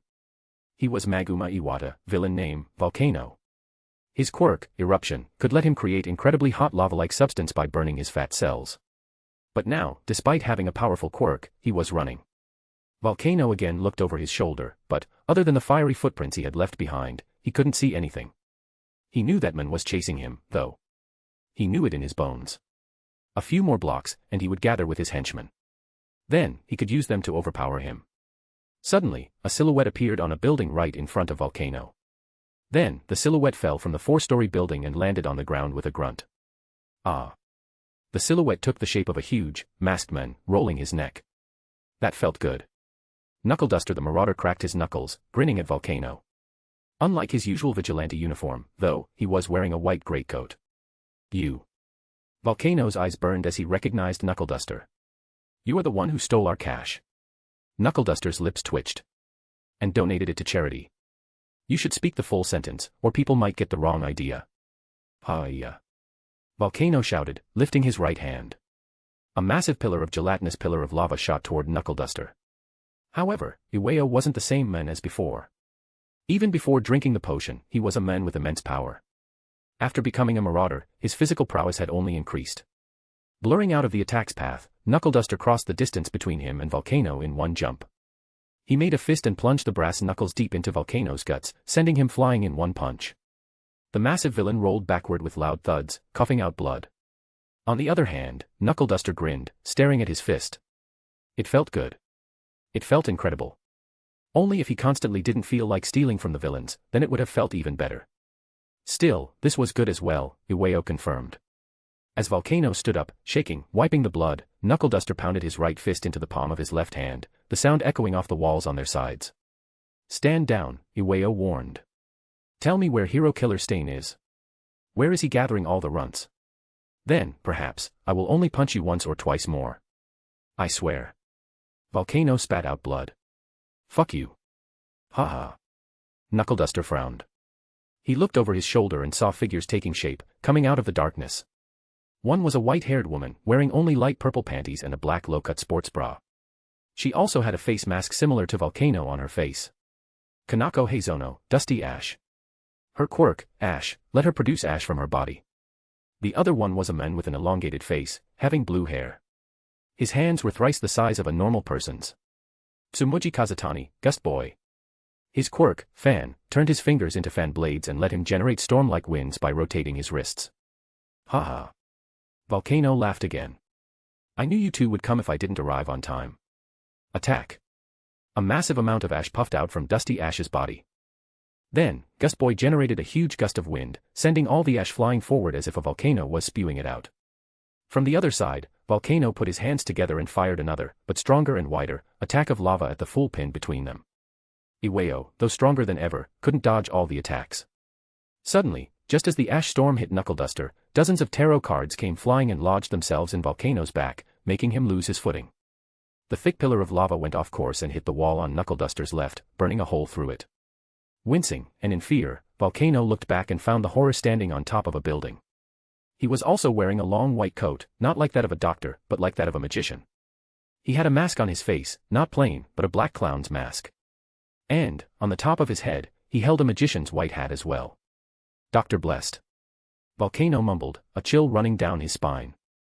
The moment Volcano uttered that name, Dr. Blessed, standing far on top of the building, snapped his fingers. Because of Volcano's quirk, his costume always held fire here and there. Now, one of those fires bulged unnaturally, and Dr. Blessed walked out of it, holding his hat. Volcano, stunned and taken over by his instincts, lifted his massive, flaming arm and punched. To Volcano, Knuckleduster, Dusty Ash, and Gust Boy's surprise, Dr. Blessed didn't even try to dodge, the punch landing right on top of his head. Then, right in front of their eyes, Dr. Blessed crumpled, becoming a tiny, paper figurine. Out of thin air, Dr. Blessed reappeared next to Knuckleduster, pointing a finger gun at Dusty Ash.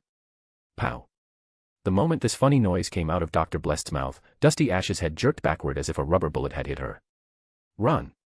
Volcano roared, seeing Dr. Blessed disappearing again within flames as Knuckleduster charged at him. Tell everyone. Gust Boy hesitated, but only for a moment.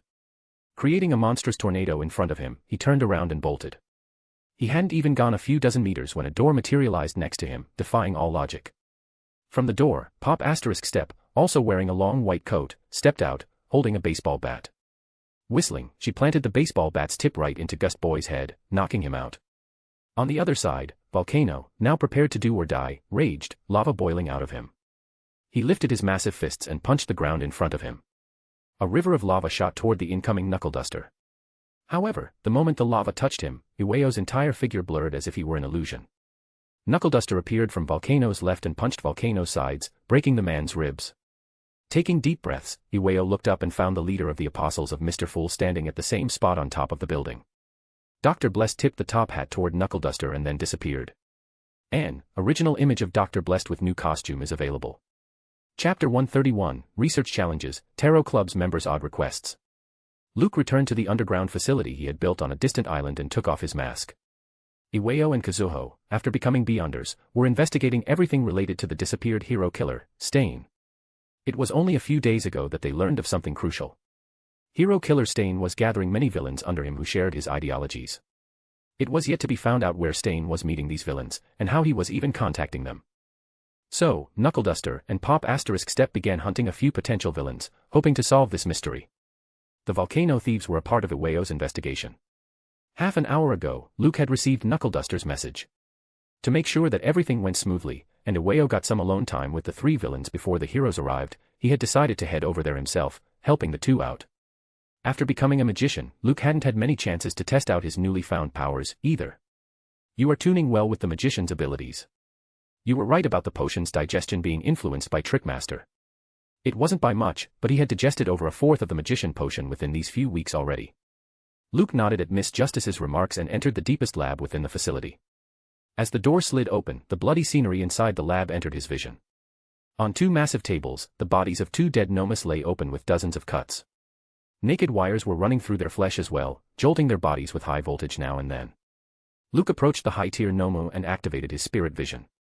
Normally, a dead body shouldn't have any spirit particles. However, as he looked at the Nomu, he could still see that the spirit particles corresponding to the quirks given to it by Dr. Kyodai.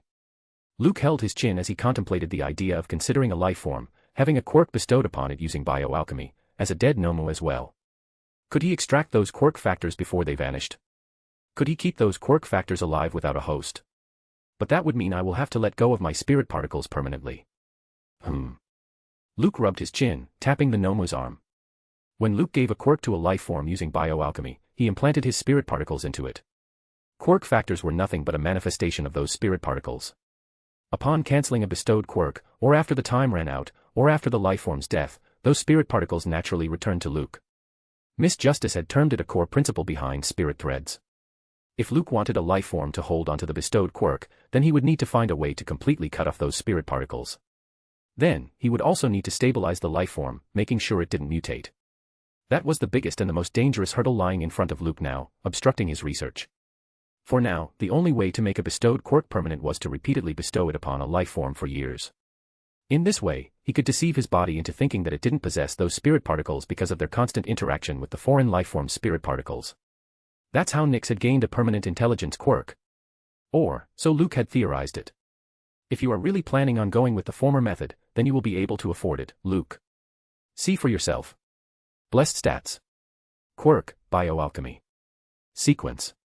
Seer, clown, magician. Apprentice, trickmaster. Marauder, swindler. Stats. Spirit. Stamina. Luke again confirmed that the magician potion had given him quite a high boost in spirituality. Not only that, but it also came with several useful abilities, especially oriented toward confrontations. First, all seer and clown's abilities were strengthened. Divination gave better results. His danger intuition felt like it was on steroids. His body was more agile. More importantly, spirit vision had become clearer as well. Then there were the magician's core abilities. Damage transfer would let him transfer any wound from one part of his body to another. He could even transfer the wounds of others. Flaming jump, and by far Luke's favorite, would let him teleport through fire within 35 meters. Also, during flaming jump, he will become immune to ordinary flames. Just by snapping his fingers or mimicking the sound of a gun, he could fire an air bullet. To block fatal blows and other strange attacks, he could transform a paper figurine into himself and swap places with it. This could also be used as crude body doubles to fool others. As if these weren't enough, a magician also had many odd, but practical abilities like flame controlling, underwater breathing, bone softening, drawing paper as weapons, and illusion creation. Using the last one, Luke had deceived Volcano into believing that Knuckle Duster had been coming at him from the front. Everything was to Luke's liking, it was just. Yes. The cooldown has increased from 2 seconds to 3 seconds. For the entire Sequence 7, it will remain so, even if you are switching between Magician and the two other pathways, which are still at Sequence 8. Luke nodded. If just by following the cooldown he could prevent himself from mutating into a monster, then it was hardly something he could complain about. Luke. I am getting Mr. Fool's revelation. Oh. It's the Tarot Club's members' requests. Luke's eyes widened. Finally. It was here. After sending the doll to Mr. Moon, he had been waiting to pay back the others as well. Show me, Luke said, sitting on a chair, oddly feeling excited. I hope there's not something that I can't create. For a moment, the system didn't even reply. Luke had a feeling that Miss Justice didn't even want to show their requests at all. Ahem. Cough. Okay. I am, listing them out, Mr. Hangman, torpedoes. Ms. Justice, 1 carton of the best ice cream. Mr. Sun, a cookbook. Mr. Star, iPod with earphones. Ms. Hermit, books on botany. Ms. Magician, 50,000 cash. Ms. Judgment, 50,000 cash. Luke stared at the list and scratched his head in confusion. Chapter 132, The Clause of Conformity, Mirko vs. Stain. Leave me alone. Stain screamed, holding his head. Why don't you leave me alone? The murmurs were making him insane, pushing his reasoning to the borders of madness. The words kept banging against his skull, ricocheting off. No matter how Stain tried to think of something else, he just couldn't. Do not try to fool yourself when things are becoming too real, Stain. Stain's head snapped toward the scrunched-up, mutilated head of Nomu, his eyes glowing bloodier than red. He was having a hard time remembering the sequence of events. Stain remembered getting beaten by 3 UA students. He remembered Endeavor. He remembered his desire to end the fake hero there and then. The next thing he remembered was lifting his sword and looking into the eye of a child. He had failed to do it, Stain recalled. He had refused to kill a mere kid. He had denied passing a flawed judgment. This world is indeed full of hypocrites. It is full of those who value their judgments over doing the right thing. The heroes this world worships are the biggest stain that must be washed away. And it won't happen if you keep rejecting yourself. It won't happen if you keep rejecting me. Drooling, Stain reached out and stroked the husk-like Nomu's head. Who are you? Stain asked, a desire to purge this world of the fake heroes boiling inside him. God. Devil. Messiah. Herald of Change. I have many names. You can call me Conformity. In a warehouse at a coastal city of Japan, several figures had gathered, eyeing each other with blatant animosity. Dabi, with half of his face burned, threw his hands inside his pockets, his mouth flattening into a thin line. Hey, hey.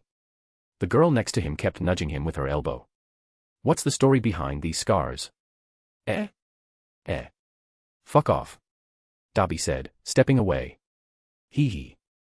Nice to meet you, too, the girl giggled. I am Himiko Toga. You. Far from them, wearing a black and white costume, Twice stood next to Muscular. I like it. The way we have all come together for a common goal. Not I, we. But we. I cannot become we anymore. Muscular frowned at the nutcase. Mr. Compress, wearing a colorful suit and a face mask, nudged his top hat at Spinner. Can you transform at will? Or is it permanent? Far from them, Magna and mustard-eyed Mr. Compress, their eyes narrowed. Doesn't he look like? Magna said. Mustard nodded, wearing a gas mask. Like a downgraded version of Dr. Blessed. Magna and Mustard jumped as the horrifying voice entered their ears from behind.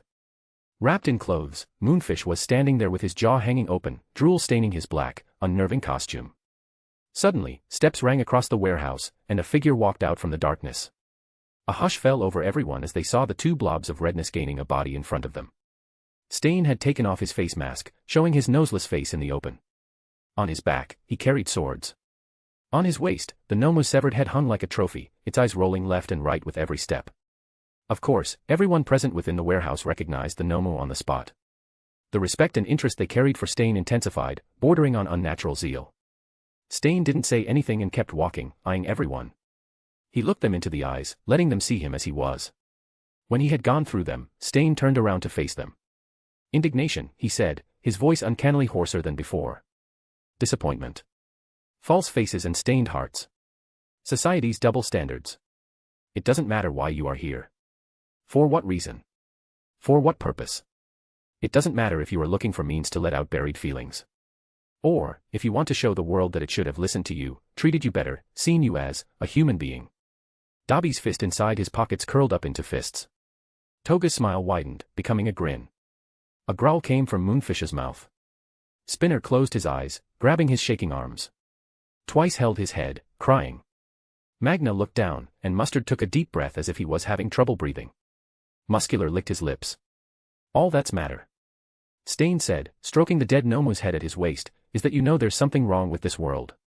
All that matters is that you know what it is. You have seen them. In their eyes, the disgust the fakes carry for us. It's time to purge the world. Boom. The warehouse roof collapsed.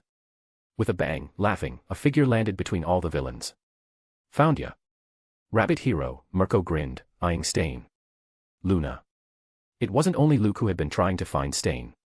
Unlike him and Knuckle Duster and Pop Asterisk Step, though, Mirko had all the means and authority to do it openly. With another boom, she shot towards Stain, becoming a white blur against the darkness. Spinning midair, she brought down her leg, the air whistling around it. Mirko was fast. Too fast. Fast enough that even one villain behind her reacted to her presence yet. Surprisingly, known for his inhumane reactions, Stain hadn't even taken out his swords.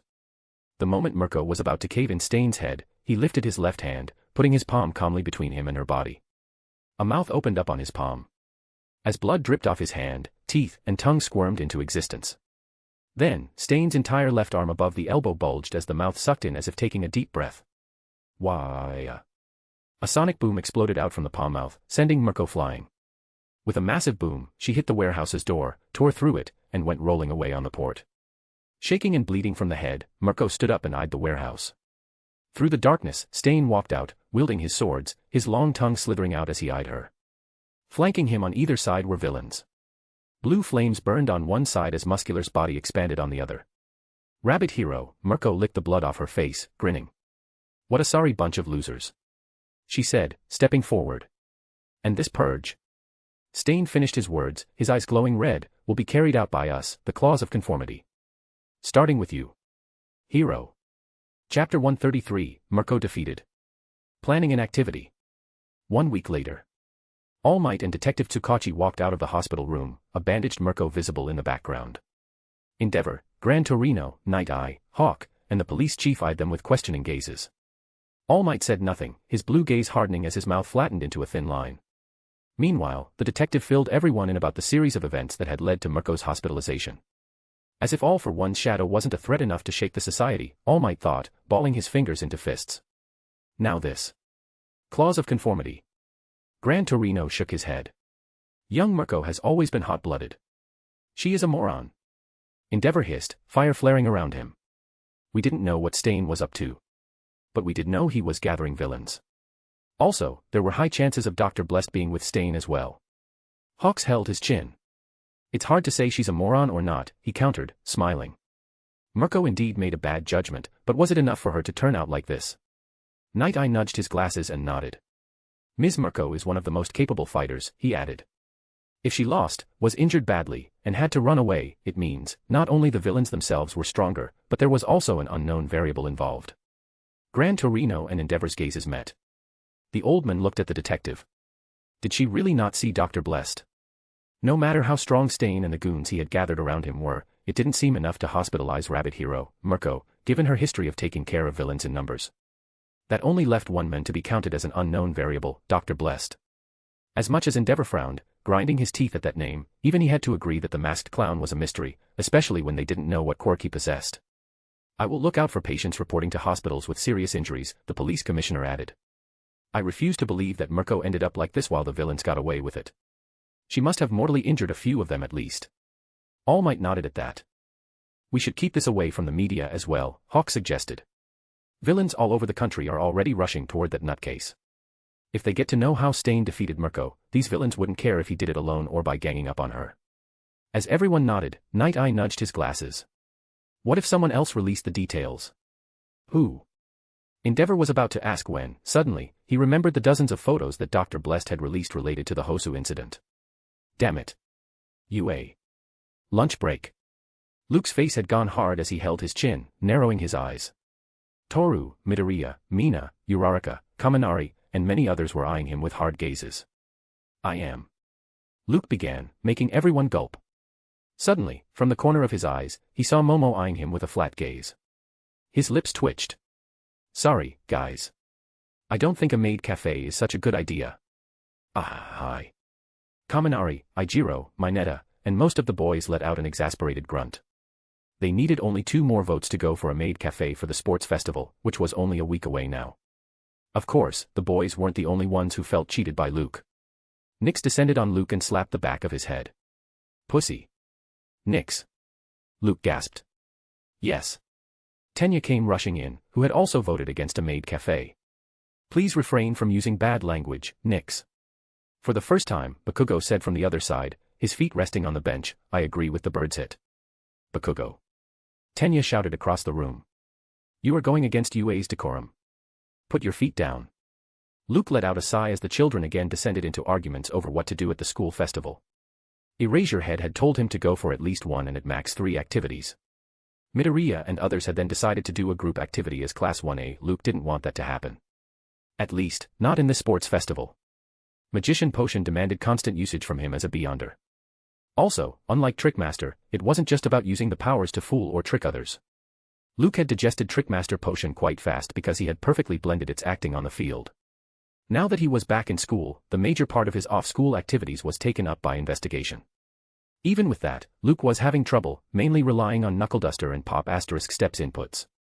If Luke wanted a chance to digest the Magician Potion before the hero site visit, then he needed to attempt something grand. Just like the times of the sports festival when he was acting as a clown. That's where the school festival came into the picture. With the help of Miss Justice, Luke had planned to put on a great magical performance during the school festival without revealing the identity of the performer. In this way, he could digest the potion quickly and keep his Dr. Blessed identity separate from Luke as well. If Midoriya and others selected a group activity, then he wouldn't have time to go for this plan, though. Not if the group activity involved. Luke's eyes glinted with a realization, making him switch to the Swindler Potion. I have an idea, he said, attracting their attention. People, including other UA students, are quite interested in what happened at the USJ incident. Luke tapped his fingers on the table, sending an illusion of Nomus and Shigaraki directly into their minds, redirecting their thoughts. When everyone quietened, remembering those moments, Luke suddenly slammed his hand on the table, jolting them out of their thoughts. How about putting on a theater show? Luke said, smiling at them. We can act as both heroes and villains and let people see how All Might defeated the Nomu as well. From Todoroki to Bakugo, Momo to Tsuyu, and Tenya to Kyoka, everyone gawked at Luke in surprise because. Wow. Midoriya gasped as all faces lit up with a beaming smile. That's a wonderful idea. Chapter 134, School Festival, Shigaraki's Ideals. The entire school was filled with people from all over Japan. Stalls were propped up left and right, selling trinkets, foods, and figurines, attracting hundreds of children. From the first to third year, from hero to business course, all had organized their own activities. If the sports festival was where the hero course shone, then the school festival gave an opportunity to the general education, support, and business course students. Of course, because of the sports festival, people already had high expectations from the hero course as well. It was especially so for the students of Class 1A, who had made the news well before the sports festival through the USJ incident. Seemingly challenging the other course's students, Class 1A had decided to capitalize on their popularity and experience, arranging a drama in the school festival. Tamura Shigaraki, wearing a black hoodie and pants, held the leaflet listing out all the events of the school festival. He looked up and stared at the people, passing by him with smiles and laughs. This very moment, someone was dying somewhere. Someone was losing their parents. Someone was losing their family, over petty issues. Yet, these people, how could they smile and laugh like that? Shigaraki crumpled the leaflet, resisting an itch. His master, All for One, wasn't pleased about him being here already. Not after what had happened when he had gone out to kill Luke's brother. Tamura walked through the crowd, heading toward Drama's venue, thinking of that moment. Even now, he was having a hard time believing the series of events that had almost ended up with him being caught by the heroes. It was like the entire world had decided to go against him. Not only that, but it had happened so fast that he barely had gotten enough time to leave the scene. When he had told his master about it, All for One had dictated it as nothing but bad luck. Shigaraki had a feeling it was more than that. But what? What could it be other than a coincidence? Still, with one attempt failed, he couldn't have gone after that boy. Ever since then, Shigaraki had been waiting for a moment like this, to visit UA's students personally. Hero Killer's influence was growing by the day. Even Jiren, the underworld broker, was having trouble hiring villains for them now. The League of Villains was a league just in name now. This mere fact boiled Shigaraki's blood, making him grind his teeth whenever he thought of it. How was his League of Villains any different from what Hero Killer was doing? How were his ideals any different from Stain's? Shigaraki needed to learn an answer to these questions if he wanted to grow his league. He needed to know just what it was that made Stain's words stand out so much in these people's minds. Walking, lost in thoughts, Shigaraki arrived at the venue. Hundreds of people had gathered in front of a large stage, and the drama had already started. As per the leaflet, Class 1A would showcase the key moments of the USJ incident on 2 out of the 3 days of the school festival. On the stage, the situation had taken a grim tone. The students, who were acting as villains, had gained the upper hand. There was also a massive Nomu, looking exactly like the one from the USJ incident, on the stage. It had grabbed Eraserhead's head, who was being played by Kaminari. Surprisingly, there was no one playing him, Shigaraki noticed. There was Kirojiri, but not him. Not him. It was like he didn't even matter. Shigaraki took his hand out of his pocket and scratched his neck. Suddenly, gasps rang out from the crowd as the Nomu punched Eraserhead. Save him! The children in the audience shouted, holding All Might's posters. Save him! All Might! Boom! A cloud of smoke blinded everyone's vision. Worry not, children, a thick voice boomed off the stage as the smoke settled. Why, you ask? Izuka Midoriya, wearing All Might's uniform, stepped out of the smoke, wielding the symbol of peace's signature smile. Because I am here. A wave of cheers washed over the children and adults alike, deafening the ears. Shigaraki, who was still feeling murderous about being left out of the play, found his vision rooted on the crowd. Slowly, he looked from the elated crowd to All Might on the stage, and then he looked back at the crowd. This was it. Shigaraki thought with wide, stunned eyes. This was his answer. It wasn't like his ideals were wrong, Shigaraki realized. Nor were they any vaguer than Stain's. It was just, he hadn't been actively working on them. So what if the villains didn't join his league of villains? So what if all the morons were rooting for Stain instead of him? Shigaraki let out a grin, looking at the joyous crowd as they saw All Might battling the Nomu. All Might. All Might. All Might. He was the answer. The symbol of peace. Shigaraki turned around, a new light shining within him, making him feel joy as well. These people. Stain. Half the gutless villains. Why was the world as it was? The answer was clear to Shigaraki now, because of All Might. This was all that mattered, then. He must eliminate All Might. Suddenly, another wave of clapping and cheers entered Shigaraki's ears. Shigaraki stopped and looked to his right, finding another crowd of people living in an illusion. The crowd wasn't as grand as the one enjoying the drama, but it was still a big one, mainly comprising little children. Shigaraki didn't remember what was happening over there. However, he could see the large banner propped up over the stage, showing a bowing gentleman with a cane. UA's magician. I do magic without quirks. Shigaraki walked toward the crowd, as he had no intention of leaving the school festival yet. Even if he had found an answer to the doubts that had been haunting him for months, it hadn't changed the prime reason for coming here. Shigaraki was here to kill because those who mock him must die. Chapter 135, A Magical Performance, UA's Terror. A wave of clapping sounds rushed to Luke's ears as he took several little bunnies out of his top hat. This was already his third performance today. Any moment now, UA's teachers might catch on to him being an imposter and come for him. So, he needed to make this performance as grand as possible. Using his magician and clown's abilities, he had cast an illusion on his face, combining it with light makeup. With him dressed in a black long coat over black pants, having black hair and black eyes, anyone would have a hard time relating him to either Luke or Dr. Blessed. Who is ready for something extraordinary? The magician asked. We. The crowd of mainly little children roared, the adults smiling as they stood behind them. Who is ready to see the greatest magic tricks of all time? We. Ha. The magician laughed, snapping his fingers. Hold your pants, then, ladies and gentlemen. For a moment, they all looked at the magician in silence. When nothing happened, the children frowned, and the adults gained a wry smile. Even the magician held a frown on his face. Well, he said, raising his brows. Why aren't you checking your pockets? Taken aback, everyone threw their hands inside their pockets. Gasps rang out from both children and adults as they took out a coin.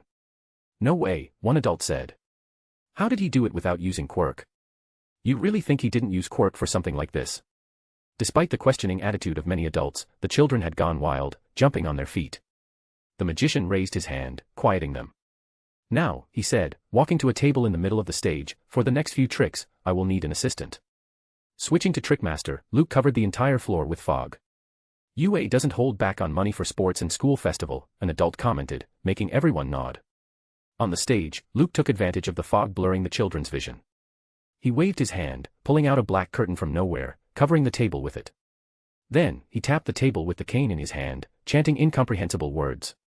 Suddenly, loud pops and bangs reverberated in the surroundings. With a jerk, Luke lifted the black curtain and made it vanish. However, the crowd couldn't have cared for the curtain at all because a lady was lying on the table. Wearing a corset-style, tight-fitted, black bodice over fishnet leggings, Kazuho shot off the table, questioning her life decisions. A showgirl. That's what the leader of the Apostles of Mr. Fool had asked her to become at UA's school festival. Now that she knew about the potions and the acting method, she understood the necessity of it all. Not only that, but acting as a magician's assistant would also help her digest the apprentice potion. Still, it didn't change the fact that she was looking ridiculous, especially with the eye patch on her left eye. Of course, the crowd didn't share her thoughts. Applause, matching the intensity of Class 1A's drama, overwhelmed the venue. This was just the beginning. Removing the table from the stage, Kazuho brought a long piece of cloth and let everyone see it. "Can you see the fabric?" Luke asked. "Yes." The children jumped, thrilled, as they waited for the next trick. "Is it real?" "Yes." Kazuho propped the cloth up using 2 hooks, then. On the other side, Luke rubbed his fingers, using another one of the Trickmaster's abilities. As fire took over the fabric, and as the children backed up in amazement, Luke switched back to the magician sequence. Flipping acrobatically, he jumped into the fire, bringing out a gasp from the audience. Simultaneously, with a bright, red flash, the entire cloth was burned to a crisp. Only Kazuho the apprentice remained on the stage now, smiling. Where was the magician? Where did he go? And a voice entered everyone's ears from the crowd. "What are we looking for?" No. It couldn't be. It was the magician. A roar of applause deafened their ears as they cheered for him. High-fiving the children, Luke rushed back to the stage and bowed to them.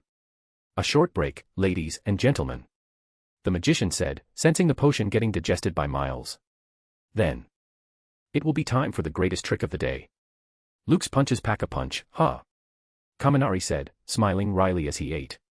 After lunch, they had one more performance scheduled for today. Next to him, Midoriya nodded. Luke was acting as the Nomo for the play.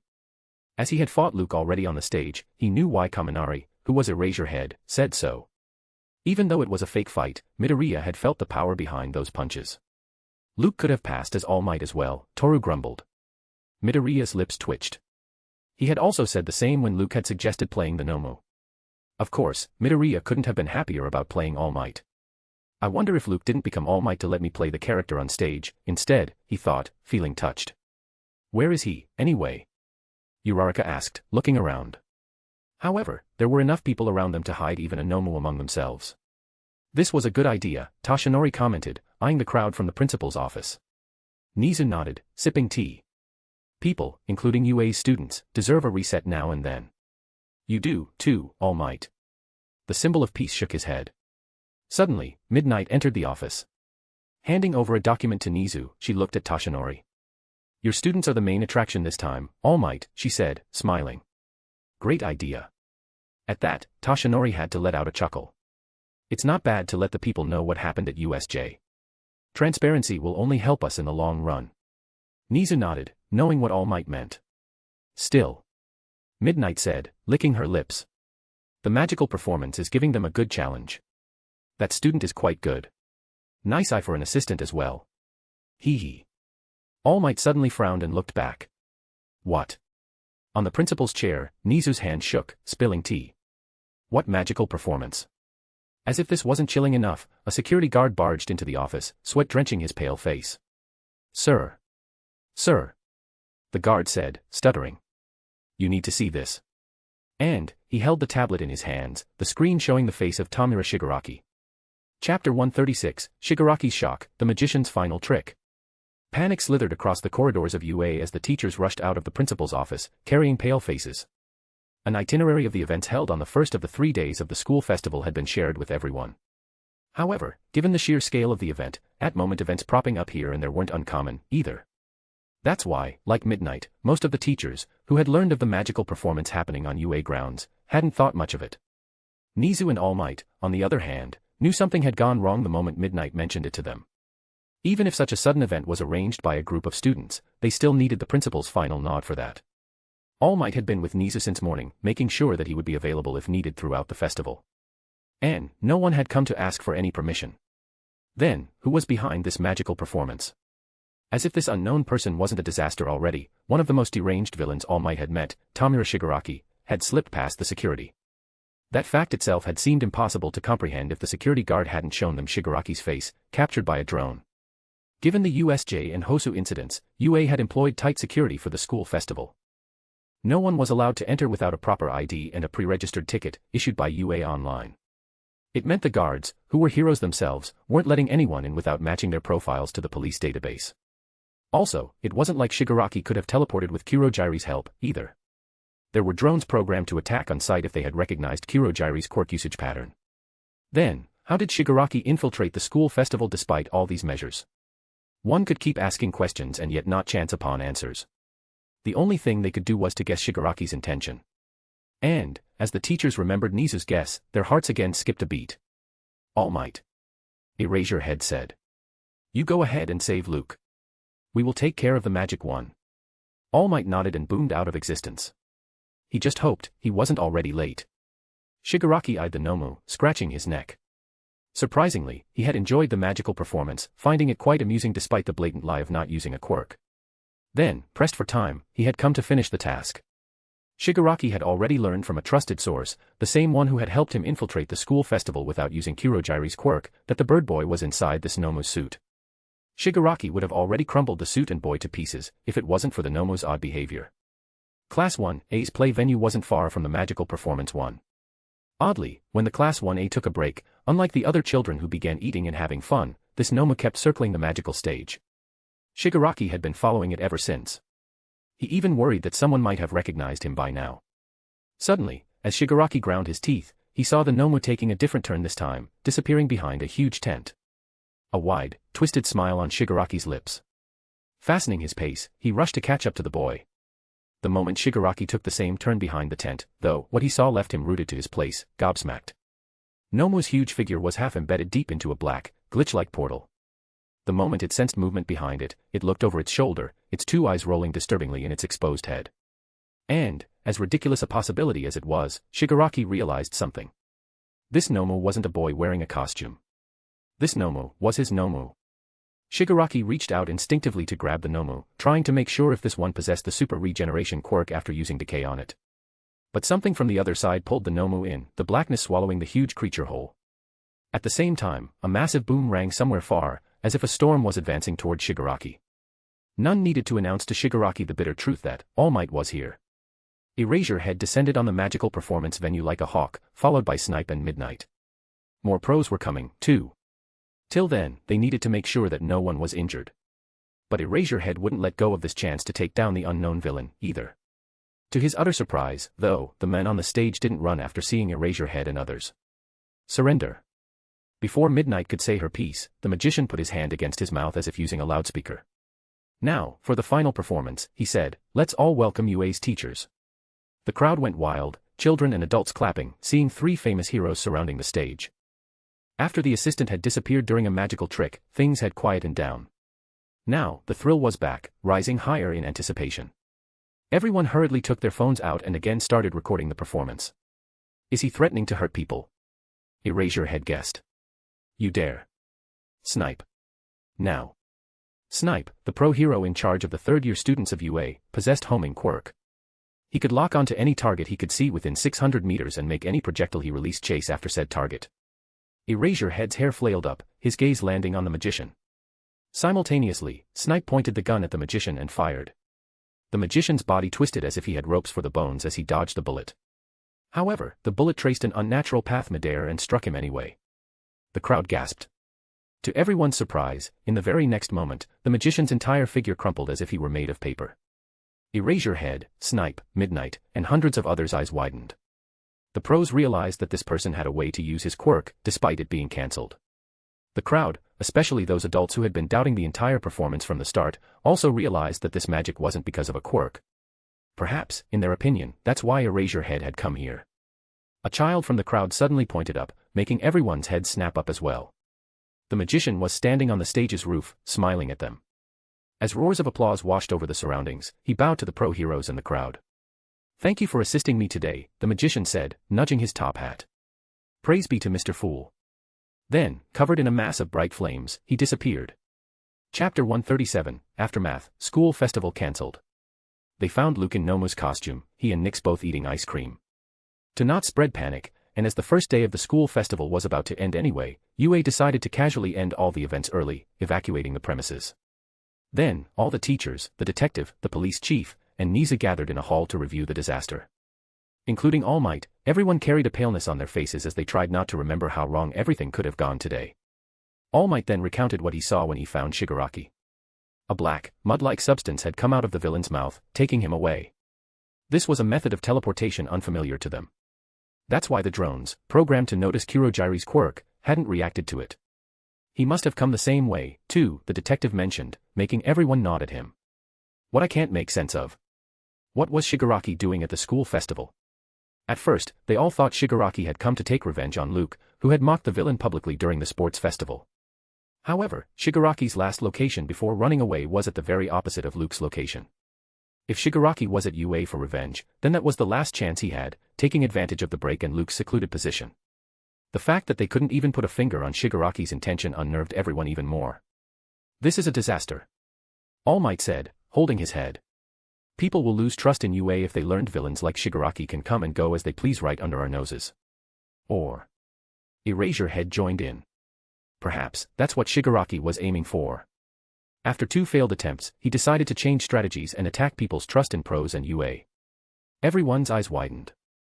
Detective Tsukachi held his chin. I don't think so, he said, making them look at him. Tamura Shigaraki's MO is not so methodical. From what little we have learned, Shigaraki often acts emotionally and violently. His actions are sporadic. That's what makes him so dangerous in the first place. All Might nodded. I have always found his kind the most troublesome.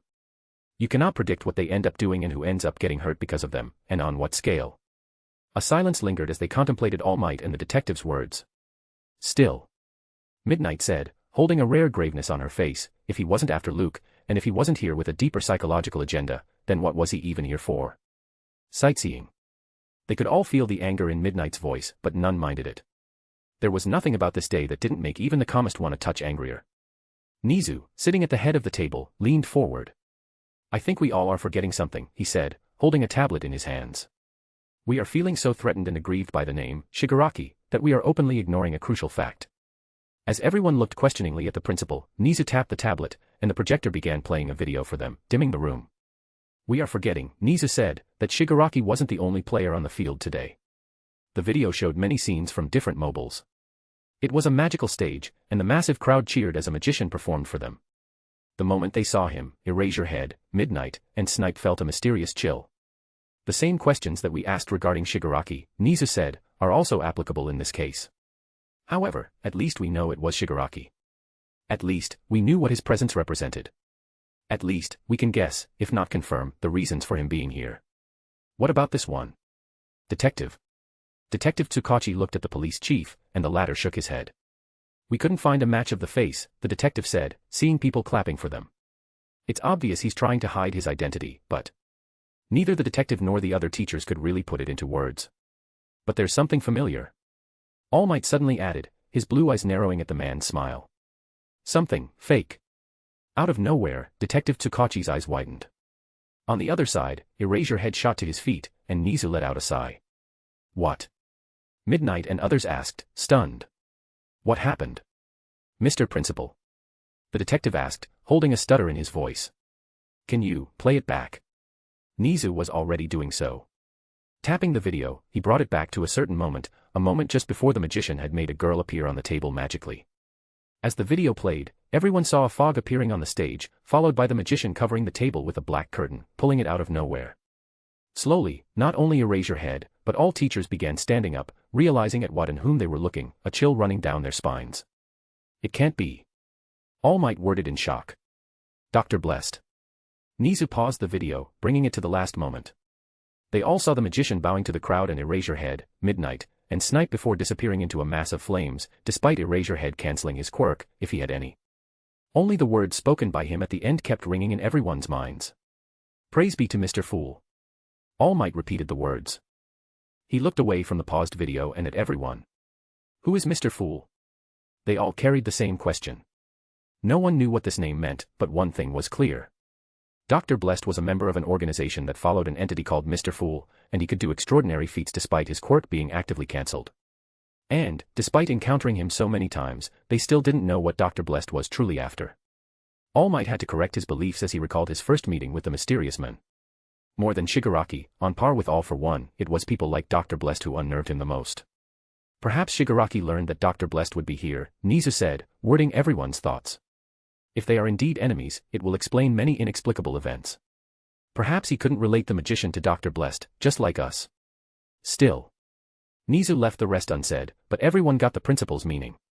For the first time in history, UA would need to cancel the school festival. Chapter 138, Stain and All for One, A Terrifying Partnership. After a long day full of questions and disappointments, UA opened the premises for students on the third day. The first day of the school festival had attracted an insane number of people. So, when UA suddenly announced that it would be canceling the rest of the planned events over the next 2 days, the downpour of anger and backlash was insane as well. Not only that, but the media personnel kept buzzing around UA, trying every means possible to learn what could have forced UA to cancel the school festival, which generated a good amount of their annual funding. But, like everyone, the media was bound to be disappointed, receiving silence at best. Even the students didn't learn anything substantial until they were allowed to attend classes once again. However, in the one day between the school festival and their return, UA went through a massive overhaul, increasing its security. Even from outside, one could tell that something grand must have happened for UA to turn itself into a fortress-like structure. In Class 1A, as Erasure had entered the room to take attendance, everyone bombarded him with questions. Enough. Aizawa said, his hair flailing up. Sit down, Midoriya. Sigh. Nizu had advised everyone not to talk about Dr. Blessed, as they could hardly confirm it was indeed him, acting as the magician. The sheer fact that a threat like Dr. Blessed was entertaining people at the school festival, unknown to UA, would attract ridicule from not only Japan but from all over the world. Not only that, but it would also hit the students' morale. So, sighing once again, Erasure had told them about Shigaraki's presence at the school festival and UA's inability to pinpoint how he managed to go past the high security. One by one, all faces gained a pale, horrifying look. Sitting at the back, Luke-eyed Yuga, who was seated at the very front. Contrary to what pros believed, it was Yuga who had helped Shigaraki avoid the security personnel initially. Of course, he had already let Luke know that Shigaraki would be coming to the school festival to kill him. Luke knew Shigaraki was unhinged and had some screw loose. But even the villain wasn't as unhinged as deciding to kill random people. If he was coming to kill Luke, then he only meant to kill Luke and had the means to run away right after. Analyzing this, Luke had taken advantage of the situation. First, he swindled Midoriya to let him play Nomu instead of All Might against everyone's wishes. Then, he borrowed the actual Nomu from the blue site, replacing it with a prop. He had to hypnotize a few scientists monitoring the Nomu, including adjusting the timing with the play. This way, even if Shigaraki somehow had ended up touching the Nomu, he would have only brought about his doom, getting caught by the pro heroes on the spot. Of course, this was only one side of the coin. Luke's true purpose for doing all this was to give himself enough time to stage a great magical performance. With 2 back-to-back events, he had already digested much of the magician potion. However, when the pro heroes arrived, and Erasure had used his quirk on him, cancelling bioalchemy, it became the source of the greatest feedback for Luke. Even those who had remained skeptical of Luke's magic tricks suddenly began believing that he was a genuine magician. Combined with the awe of the audience and shock of the famous pro heroes, Luke had all but digested his magician potion. The best thing about staging a public performance was that some from the audience had played it live over internet. Now, as Luke's performance attracted more and more views online, his spirituality kept receiving more and more stimulus, digesting the potion further. If this kept going on at the same pace, it wouldn't take long for him to completely digest the potion. Focus on school activities, Erasure had said, finishing the speech. Let the pros handle this mess. Luke raised his hand. Sir, he asked, is the hero site visit cancelled? No. Kaminari and a few others gasped. TCH. Erasure head sked, seeing the downcast expressions. No. Hero site visit is still on the table, but you might not get the full timetable of the event. I will let you know about the details when they are given to me. Not sooner or later. Luke's eyes narrowed. Not only him, Midoriya, Shoto, Momo, and even Bakugo's eyes shook at that info. Because, by mentioning the matter of not sharing the timetable, Erasure Head had all but confirmed that there was a traitor in UA. Hero Killer, Stain entered the bar, eyeing Shigaraki and Kurogyri. For a moment, Shigaraki stared dead at Stain, his eyes lingering on the dead Nomu's head at his waist. Shigaraki's hands shook as he tried to hold himself back from killing the men who had shadowed his nomus during the Hosu incident. Stain lifted his bare, noseless face and looked into Shigaraki's murderous eyes. Strange murmurs bombarded Stain's mind, making his eyes glow red. Slowly, the hero killer gained a twisted smile. "I have no business with you," he said, looking away from Shigaraki. "I want to talk to your master." Both Shigaraki and Kurojirai looked at Stain, stunned. Jiren had told them an hour ago that Stain wanted to meet them once again. They had thought that after getting defeated during the Hosu incident, Stain had changed his mind, asking for assistance. But, for Stain to ask for Shigaraki's master, did he know? Kurojirai hurriedly placed his hand on Shigaraki's arm. "Don't," he said, stopping Shigaraki from lunging at Stain. He then looked at Stain. "We have no." Stain scoffed, cutting them off. Stroking the shriveled Nomu's head, he said, "I don't have patience for this. All for one." Suddenly, a buzz rang in the room, making Shigaraki and Kurojirai snap their heads toward the TV screen behind them. And, through the darkness, they saw the outline of a man's face, smiling. Chapter 139, Meeting of the Apostles of Mr. Fool, Credits. A month later. Dr. Blest's HQ. In the hall where the Apostles of Fools conducted their meetings, at the head of the table, Dr. Blest went through the meticulous reports. On his right, Iwao Aguro the Marauder sat, wearing a white lab coat, a black mask resting on the table in front of him. With his knack for taking advantage of petty criminals, he had already digested the Marauder potion. The only reason he hadn't become a swindler, yet, was because he hadn't accumulated enough credits. After deliberating over it with Miss Justice, Luke had come up with a clear system to award successive potion sequences to Mr. Fool's followers. Each member, if she was a Beyonder, would need to gather credits, depending on their contributions. For example, gathering more followers for Mr. Fool, especially those who were eligible to become Beyonders, attracted the most credits. And, recently, anything related to Stain as well. Dr. Blest nodded, putting the document down. "Are you sure about this?" he asked flatly. Though secretly, alarms were ringing in Luke's mind. "We cannot act on assumptions, especially when Stain is involved." In the last few weeks, Mr. Iwao Aguro had found many things after raiding big and small villains. First, Rabbit Hero, Mirko had confronted Hero Killer, Stain and had been injured gravely. That hadn't made any sense to Luke until Knuckleduster showed him a bandaged Mirko in the hospital. Second, Iwao had also learned of the rumor of Stain having multiple quirks. Third, there was a name spreading across the country like a virus, the Claws of Conformity, an organization that was openly recruiting villains with strong ideals, led by none other than Hero Killer, Stain. As if these points weren't enough already, now there were talks of the Claws of Conformity pairing up with the League of Villains. Hearing Dr. Blest's doubt, Knuckleduster nodded, holding a grave expression on his face.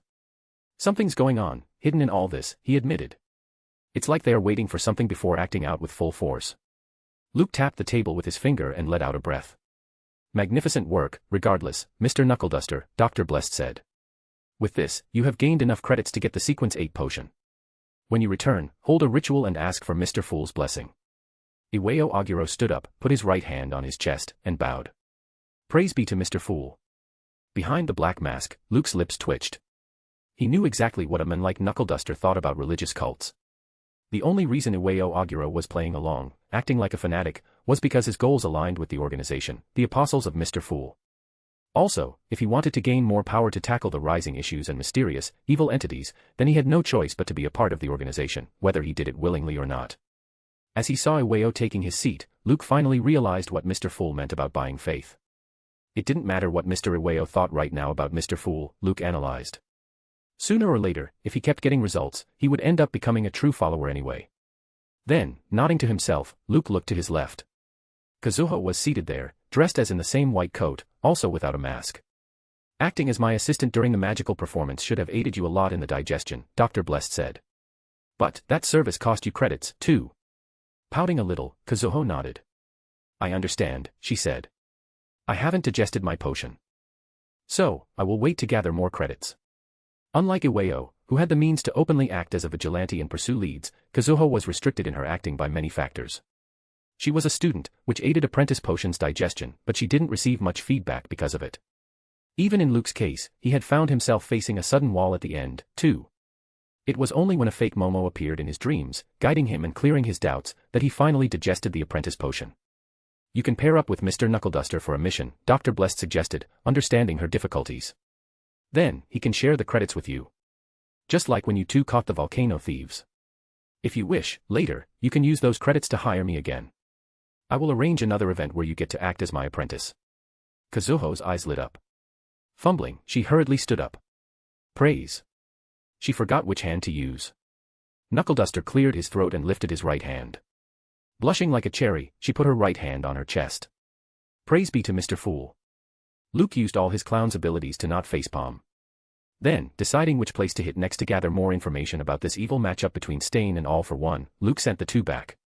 Maybe that's why Seer Pathway has such an odd sequence, clown, Luke lampooned, taking off his mask. To not laugh and break the mysterious persona. Haha. Nyx flew out from a dark corner. I want to join you guys, too, she said. I hate sitting in the corner. Luke didn't fall for it, though. You just want to do something perverted to Ms. Kazuho. Nyx's beak opened and remained in that place for some time. No way. I wouldn't do that. Not so surprisingly, that's exactly what Nyx had been aiming for. Looking at Kazuho and not able to plant her face between her boobs. It was like a curse. Shaking his head, Luke's eyes again fell on the document submitted by Knuckleduster, making him frown. I don't understand, he said as Nyx landed on his shoulder. Given conformity's nature, shouldn't Stain be working for All for One already? A partnership suggests that they are working together, on equal grounds. As Luke always kept up a spiritual wall during these meetings, they didn't mind discussing conformity and singularity openly. Also, the gathering of multiple quirks within a single entity was conformity all about, Luke had learned through Mr. Fool. So, the progression of these events made the least sense to him. I am missing something, Luke said, sighing. I am missing something about All for One. Suddenly, he remembered the words that had been lingering in the back of his mind for so long. We have the answers you seek. Luke stood up with a decisive nod. Finally, it was time to visit them again, the Vestiges. Chapter 140, Luke and Vestiges, a surprising partnership. Space parted up and down in Midoriya's room at midnight, and Luke walked out, Nyx perched on his shoulder. He had bestowed a presence concealment quirk of high complexity upon her that hid smell and noise in Nyx's immediate surroundings, covering Luke within. Luke yawned. With daily classes that included one or other training by a pro, then midnight research on Nomu and other lifeforms, he was getting less and less time to do anything else. Sleep was the last thing on his mind these days. Now, he was just another grand performance away from digesting the magician potion. Also, if UA sent Class 1A for hero site visit to the place which Momo had mentioned to him in his previous life, then he would get the chance to perform soon.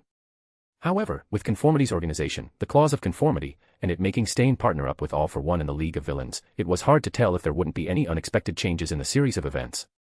Luke dearly hoped that he would get a favorable outcome today. Ever since the sports festival, where he had first faced the Vestiges, Luke had been avoiding them altogether, going as far as to never use spirit vision on Midoriya. The Vestiges, who were the will of the past users of One for All, transferred to Midoriya because of the passed-down spirit particles, had pulled Luke and Nyx without their consent. Though the Vestiges were all heroes, Luke didn't trust them. If they believed that harming Luke would let them deal with All for One, then would they not stoop to that level? Before, in his previous life, Luke would have confidently said no to this question. Now, he wasn't so sure. So, when Luke activated spirit vision this time, he had already decided to play the hard hand if he sensed any duplicity in their words. With his jaw hanging low, Luke gawked as Nyx plunged herself between Nana Shimura's boobs, calling her Heaven Number 2. Luke instantly learned why Aina had dropped by a level on Nyx's list. And, from the way the older woman kept stroking Nyx's feathers, it felt like this was something they did often. So when you said you needed evening flights for inner peace? Luke hissed, feeling betrayed. He had known that she had been going to Midoriya during the term break. However, he had thought it was only to prepare for the new quirk he and Nyx were working on. Oh, shut up. Nyx cawed. You are just jealous. Come here. There's enough space for both of our heads. Luke's lips twitched as the entire persona he had decided to put up against the Vestiges crumbled with Nyx's few words.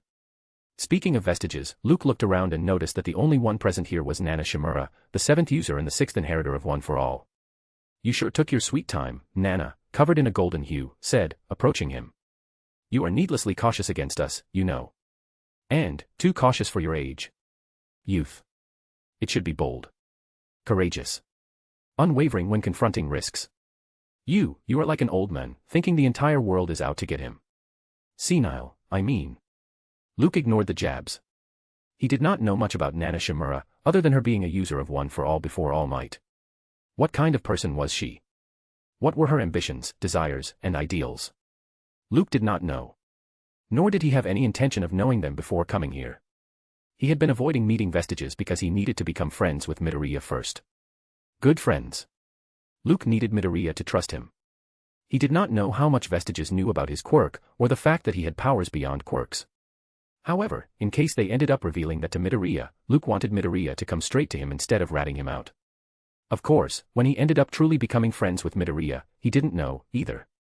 Last time I came here, Luke said, coming straight to the point, Mr. Yoichi said you have the answers I seek. Nana looked at Luke with fascination.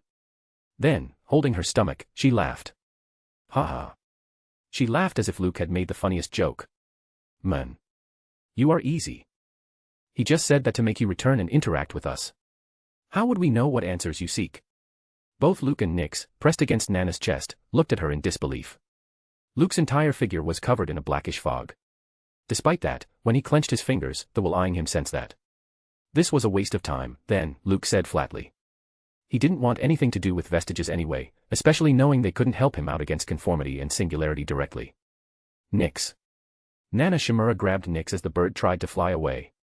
Her boobs were only one of the reasons why Nyx kept coming back. She just wanted to make sure that coming here with spirit vision wouldn't cause long-term damage or something. It was better to experiment on herself than to let Luke succumb to unknown forces. But if Nana didn't have anything to help Luke, she could always find better boobs. Wait. The Vestige said, clicking her tongue. You really are like an old man. We don't have the answers you seek because we don't know what you are seeking. Luke, who had almost deactivated spirit vision, narrowed his eyes. To test how far she could help him, he decided not to discuss conformity right off the bat and said, all for one. Nana's eyes shook. Then, she let out a smirk. Why didn't you say it before? The sense of falling into an abyss came out of nowhere and drowned Luke with a boom. Luke found himself standing on a battlefield. In front of him, Nana Shimura was facing all for one, terrifying bolts of lightning rumbling around him. On one side, an adult Gran Torino took away a young All Might, barely 18 years old. Bleeding, smiling, Nana Shimura pointed at All Might and, strangely also at Luke. This is the evil that we must face, together, the hero said, making a fist, looking her shoulder, her eyes shining bluer than blue. I am counting on you. A chill ran down Luke's spine. For some reason, he wanted to scream. He wanted to help her. He wanted to stand next to her and face the evil. Together. But the world blackened once again, and Luke found himself at the place of Vestiges, gasping for breath. Nana Shimura towered above him as Luke's figure blurred, his spirituality running out. Help us reach out to young Midoriya, she said gently, stroking Luke's head. And we will tell you everything you want to know. And more. Chapter 141, Hero Site Visit, Island. 1 week after celebrating the new year, the entire Class 1A suddenly found themselves shivering. Not only because of the cold, but because of the sheer scale of the private airport they were looking at. Then, together, they eyed Luke, who was standing among them. Luke, blushing a little, scratched his head. Today, when they reached the school, Erasure had told them that they would be going for the hero site visit. The words had come out of nowhere, and no one was expecting it. Still, as everyone had already grown bored waiting for it, none complained when it was finally happening. Surprisingly, when asked about the location, Erasure had told him that even he didn't know yet. Only one thing was sure to him, they were going overseas. So, when the school bus didn't take them to Tokyo International Airport, all the students were puzzled. And that puzzlement turned into disbelief when the bus instead took them to a private airport, with many jets lining in the distance. The reason they were looking at Luke because, on every jet, Scion G Group was written in bold letters. Do you know where we are going? Momo asked. Luke hurriedly shook his head. I have no idea. Father didn't say anything. Wherever they were going, it was being kept secret from even pros at UA, especially now that the rumor of a traitor being at school was all but confirmed.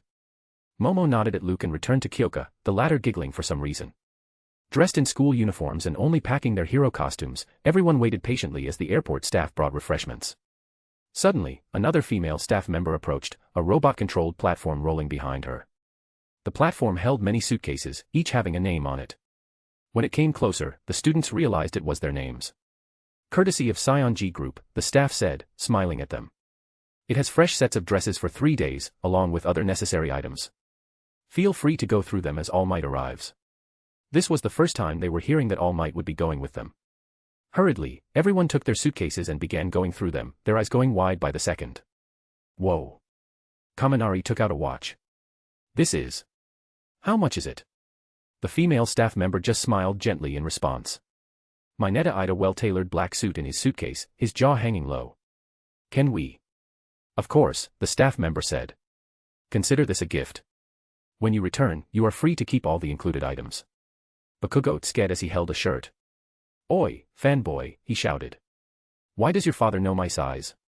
Momo and Todoroki had already been wondering the same questions. But, given their family background, it hadn't come as a surprise to them. Sionji Group had its hands on most of the organizations in and out of Japan. Just finding out measurements of mere school children was even less shocking than owning well over a dozen private jets in Tokyo alone. As the female staff member licked her lips, finding Bakugo's constant angry demands unnerving, a majestic laugh filled the hall. Ha ha ha. What a wonderful morning, everyone. As they looked over their shoulders, they saw All Might walking toward them, wearing a nice, yellow suit, with Nyx perched on his shoulder. She fluttered off hurriedly and landed on Momo's shoulder, her eyes popping out at the shiny necklace in the girl's hands. On the other side, sighing in relief, the staff member bowed and left. Behind her, Bakugo still eyed her menacingly as she disappeared. Sir. Tsuyu said, a hint of a wide smile still visible on her face as she held a bracelet. Where are we going? Tenya and others nodded, now getting smothered by curiosity. All Might cleared his throat. All right, he said, I think it's time to let you all know the location of your hero site visit. Have you heard of Island? Knew it. Luke nodded inwardly to himself, letting out a breath. Many things depended on their site visit to this particular place. Among the students, though, only a few truly knew about Island. Tenya's hand shot up, but Midoriya was faster. Isn't that the mobile island in the Pacific Ocean? You are right, young Midoriya. All Might said, giving him a thumbs up. Island is an artificial island with over 10,000 scientists. Their research is centered on quirks, quirk support items, and quirks' effects on different species and society at large. Every year, in December or January, the Island holds an event called iExpo, where it showcases its yearly research and various advancements publicly. You cannot attend the event without having exclusive invitations. Momo raised her hand. Sir, how did UA secure so many invitations? She asked. I attended the event when I was in junior high with my father. But even he was allowed only 3 invitations. Haha. All Might laughed. You can thank Luke's father for that. Luke kept his head straight, again feeling the eyes on him. Unlike everyone, his father buying over 20 invitations didn't surprise Luke at all. Sionji Group was a major shareholder of the Island and invested billions of dollars every year in its research. Luke's father, Mr. Ryujiro Sionji, had recruited over 90% of the scientists at the Blue Site from Island. Not only that, most of the research from the island was directed to Blue Site through various channels. The siphoning of research was to such an extent that in his previous life, before leaving the Blue Site for good, Luke had already become the de facto head of the Quirk engineering department of the Island. Do not worry about technicalities, All Might said, seeing the questioning looks. Focus on gaining as much experience through this event. Of course, having a little fun wouldn't harm anyone. Haha. Bright smiles surfaced on everyone's faces as All Might called the staff to take everyone to the jet. Among the students, Luke used Clown's abilities to mimic those smiles as well. Because only he knew that everyone would come back with not only joyful experiences, but horrible and unnerving ones as well. Chapter 142, Melissa Shield, the Tech Giant. The children eyed the grand island from the aircraft's windows. It was a grand structure, round, with hundreds of feet tall walls surrounding its periphery. As the pilot announced that they would be landing soon, All Might, who had been sitting in a different compartment all this while, came to them. All right, everyone. All Might said, smiling. Change into your hero costumes. I hope everyone's carrying their cell phones. There's an event planned tonight. You will be representing UA, so try to come there together. Meanwhile, you are free to explore the entire island, but make sure you do that in groups. Also. All Might's smile widened. It's a once-in-a-lifetime kind of opportunity. Make it count and have fun. Cheering, everyone nodded as All Might went back. He had already told them how he had a friend on the island whom he would be visiting after reaching there. Surprisingly, at first, All Might wasn't coming along with them. From UA, Dust Hero, Sand was supposed to go with the students. However, at the last moment, All Might stepped in for some reason, having a personal talk with Mr. Ryujiro Sionji. So, All Might's visit to the island wasn't a publicly known fact, yet. By the time students changed into their hero costumes, the aircraft landed on the port. All Might took the bright and wide-eyed students through the security check, their heads snapping in all directions. Currently on Island, we are having the pre-opening of iExpo, the announcement echoed through the surroundings as they stepped out of the airport. Oh my. Uraraka gasped. Shoji created more eyes to take everything in. Toru, Mina, Kyoka, and other girls gathered, almost jumping. And even the boys found it hard to look away from the sight, envying Shoji's quirk. It was truly a sight to behold. People were roaming in the sky, seated in different kinds of modules. On the ground, hundreds of pro-heroes walked, surrounded by people. And quirks were everywhere. I can't believe so many people are here before they are even open to the public, All Might commented. Unlike Japan, people in this place are free to use their quirks however they like. Visit the pavilions, students. They must be jam-packed with demonstrations. Also. Suddenly, someone spied All Might, who was wearing his hero costume, too. An uproar washed over the crowd, hundreds of people rushing to him, ignoring the students. Somehow, one by one, they slithered their way out of the crowd, gasping for breath. "Man," Ijiro complained, coughing.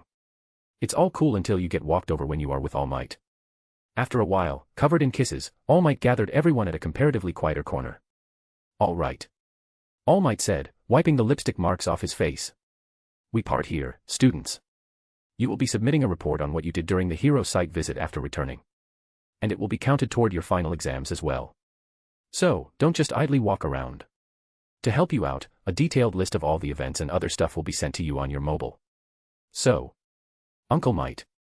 Everyone's head snapped toward the direction of the sound. A blonde-haired girl, hopping on a pogo stick-like device, came bouncing downstairs. With one great hop, she threw herself at the pro-hero. "Uncle Might." All Might laughed, carrying the girl. "It's so good to see you again, Melissa." "It's been so long since I saw you," the girl with round glasses said. "I am so glad you came." "Thanks for calling me at the last moment," All Might said, lifting the girl higher. "You have grown. I almost didn't recognize you." "Hee hee." Melissa giggled. "Well, I am 18 now, Uncle. I am much heavier than the last time you saw me." "What are you saying?" All Might said, throwing the girl up. "I can't tell the difference at all." "Ha." Standing among the children, Luke eyed the girl whom he only remembered from his previous life as the tech giant of the island. Unknown to many here, Luke knew a few things about Melissa. She was the daughter of David Shield, a renowned scientist from the island who had also won the Nobel Quirk Prize for his research. And, fortunately or unfortunately, Melissa Shield was quirkless. Perched on his shoulder, Nix eyed the girl, her eyes falling on her chest. "TCH, sheets get in Luke's ears." "Mid. Nix." Luke gasped. That seemed to have woken All Might up. "Oh, right." All Might faced the students. "Everyone, this is my good friend's daughter. Melissa, these are my students." "Hello," Melissa said in perfect Japanese. "I am Melissa Shield. Nice to meet you." As the students returned the greeting, Kaminari and Mineta went nuts, already planning something devious. Suddenly, Melissa's eyes landed on Luke, who was standing a touch farther from everyone else. With her blue eyes widening, she ran around the group, making Luke step back in surprise. "Hey!" Melissa shouted. "This hero costume. I know it." "Oh, yeah." Luke sighed in relief. "Your father designed it," he nodded. Luke's hero costume, which he liked to call black, was designed and manufactured at I-Island, under the guidance of David Shield himself. "Whoa." Melissa grinned. Finally, she took her eyes off the costume, and her gaze landed on the boy wearing it. "Uncle Might. You didn't tell your school takes exchange students." To Melissa, Luke looked like a typical teenager from America. As All Might explained that Luke was Japanese, Melissa finally eyed the bird. "That's a cute raven." Nix, who didn't seem interested in Melissa at all, suddenly opened her eyes and flew to her shoulder. "What a well-cultured young woman you are, mongrel," she cawed. "Tell me, are you dating someone?" "Nix." Luke snatched her off Melissa as the rest of the girls stared at his back with narrowed eyes. "Ha ha." All Might laughed. "All right, Melissa. Let's go and surprise your dad. And, the rest of you. Go and have fun." Just as the students dispersed, All Might secretly took Midoriya with him to see Dave, a group of people docked at an underground port. And, one of them was a villain who even Luke would have never guessed to arrive on the I-Island. Chapter 143, Divining Danger, Melissa's Misunderstanding. As All Might went to surprise David Shield and get some pointers on how to manage his worsening injury, the students dispersed in various groups. For some reason, Toru and Mina, who usually always preferred sticking around Luke on such occasions, had given him the cold shoulder. Not only them, but even Momo seemed to be mad at him. That didn't leave many choices for Luke. It was hard to truly explore this place from the children's perspectives for him, anyway. Yes, it was all vibrant, full of joy and smiles. But Luke just couldn't see himself enjoying it as it was meant to. So, to not ruin the wonderful trip for the others, he slipped away before Midoriya and the others could ask him to tag along with them. A lot was going to happen on this island soon. It was not the time to confront Midoriya and start manipulating him. Luke laughed as he thought of swindling the children all over again, a few of the passers-by calling him a weirdo. "Someone's following me," he asked. When Nyx shook her head, they went to the bathroom and took out their topaz pendulums. Together, they divined the threat level of the event that was supposed to happen tonight. Surprisingly, Luke's pendulum was spinning at a much faster rate than that of Nyx's. "What the?" she cursed. "Why are you in more danger than me?" Luke also frowned. Typically, when they did this, Nyx always came out to be in more danger than him. But that was because of her overall strength. Still, it let them have a better overall idea about the future. For Luke to be in more danger than Nyx only meant one thing. Someone, or something. Luke said, "Putting away the pendulum might come after me specifically. Should we cancel the plan, then?"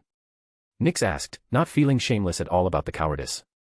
Luke also contemplated the idea for a moment when Miss Justice rebuked him in his mind. "Oh, for Mr. Fool's sake.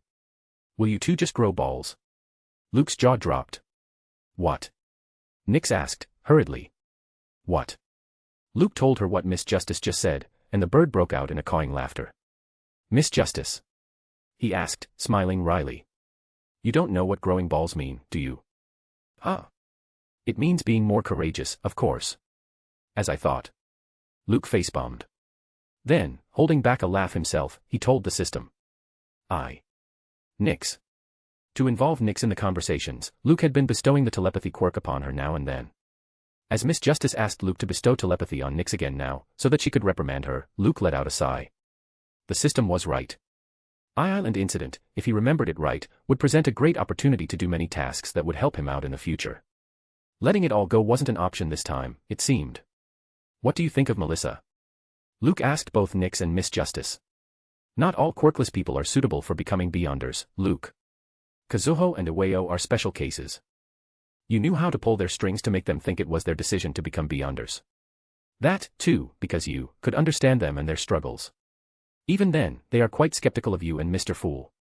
Melissa Shield's life is on a completely different spectrum. Unless you force her through quirks, I don't see why she would accept becoming Mr. Fool's follower and a Beyonder.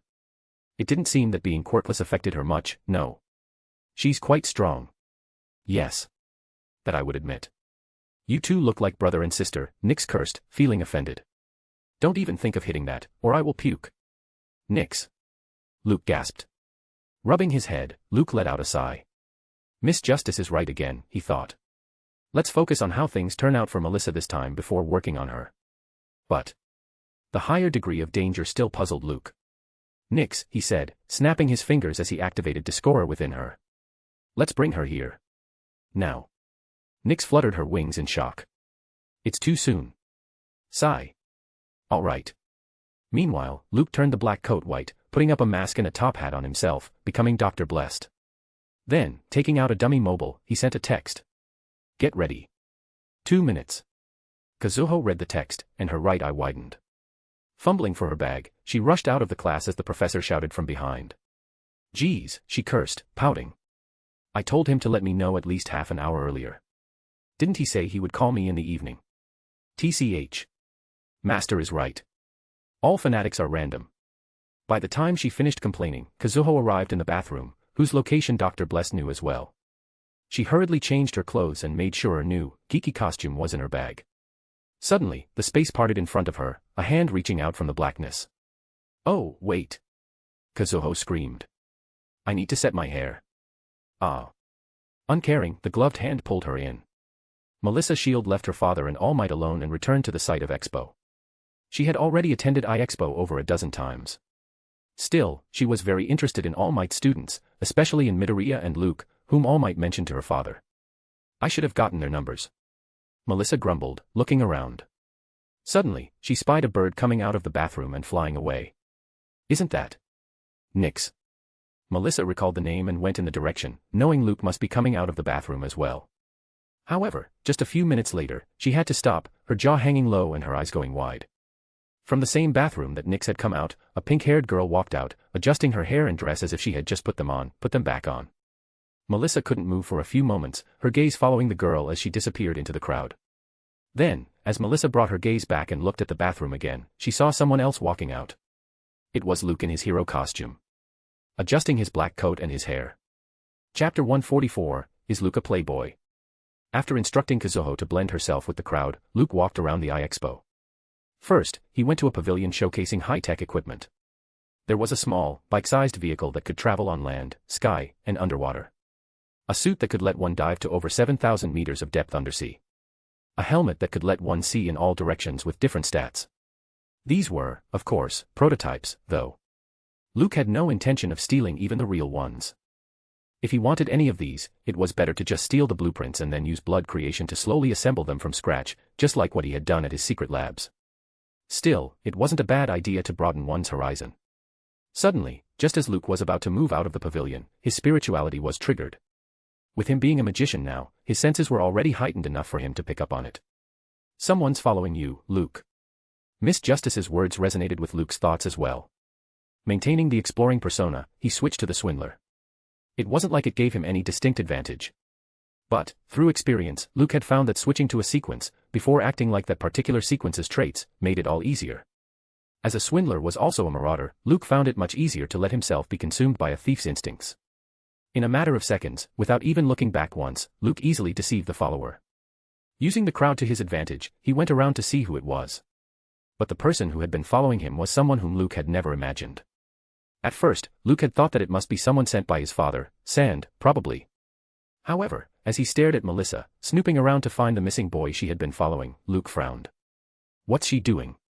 He thought. Did someone put her up to this? Perhaps it was All Might who had asked Melissa to keep an eye on him, he guessed. Or she might not even be Melissa anymore. Luke thought, his heart skipping a beat.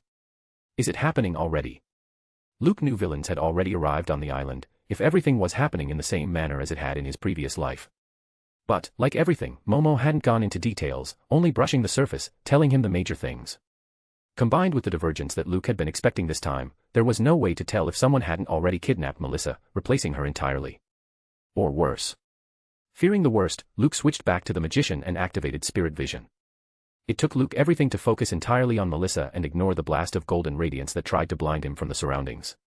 There were just too many Quirk users at that place. But Luke couldn't find any gathering of spirit particles in Melissa, something crucial for them to manifest as Quirk factors in reality. Even the Quirk factors she naturally possessed were quite low. Suddenly, a hand landed on Luke's shoulder, making him jolt out of the spirit vision. Blinking several times, Luke noticed it was Midoriya, Uraraka, and Tenya. What are you? Midoriya asked, all three of them staring in the direction in which Luke had been looking. Even among the crowd, Melissa stood out like a thumb. Midoriya's mouth twitched. Tenya looked between Midoriya and Luke, not understanding what was going on. And Uraraka pouted in annoyance as if Luke had just cheated on her best friend. Miss Melissa. Tenya shouted suddenly. Melissa turned around and stumbled a step back in shock, seeing Luke with others. Brokenly, she approached them, taking furtive glances at the blonde-haired boy now and then. I was looking for you, she said to Midoriya. Uraraka's head turned to Midoriya like a puppet's. On the other side, Luke's confusion deepened, knowing the girl was lying. Suddenly, just as Midoriya blushed, sweating under Uraraka's blank look, a boom resounded in the surroundings. Hey! What was that? Midoriya asked. Together, the five of them went to an open area where many robot-like obstacles were placed on a fake mountainous terrain. A clear time of 33 seconds, the announcement rang. He's in 8th place. On the huge panels overhead, clouds of dust cleared, showing Ijiro in his hardened form. Kirishima. Midoriya gasped. It's a fun activity. Melissa explained. To test explosiveness, reaction speed, and agility. Luke, Midoriya, and Tenya nodded, realizing the usefulness of such a training ground. From the sky, Nyx came flying and landed on Luke's shoulder. Nyx? Midoriya asked. Where were you? Watching girls. Nyx cawed lazily, making Luke roll his eyes. Still, unlike Midoriya, Tenya, and Uraraka, who knew Nyx's personality by now, Melissa had other thoughts.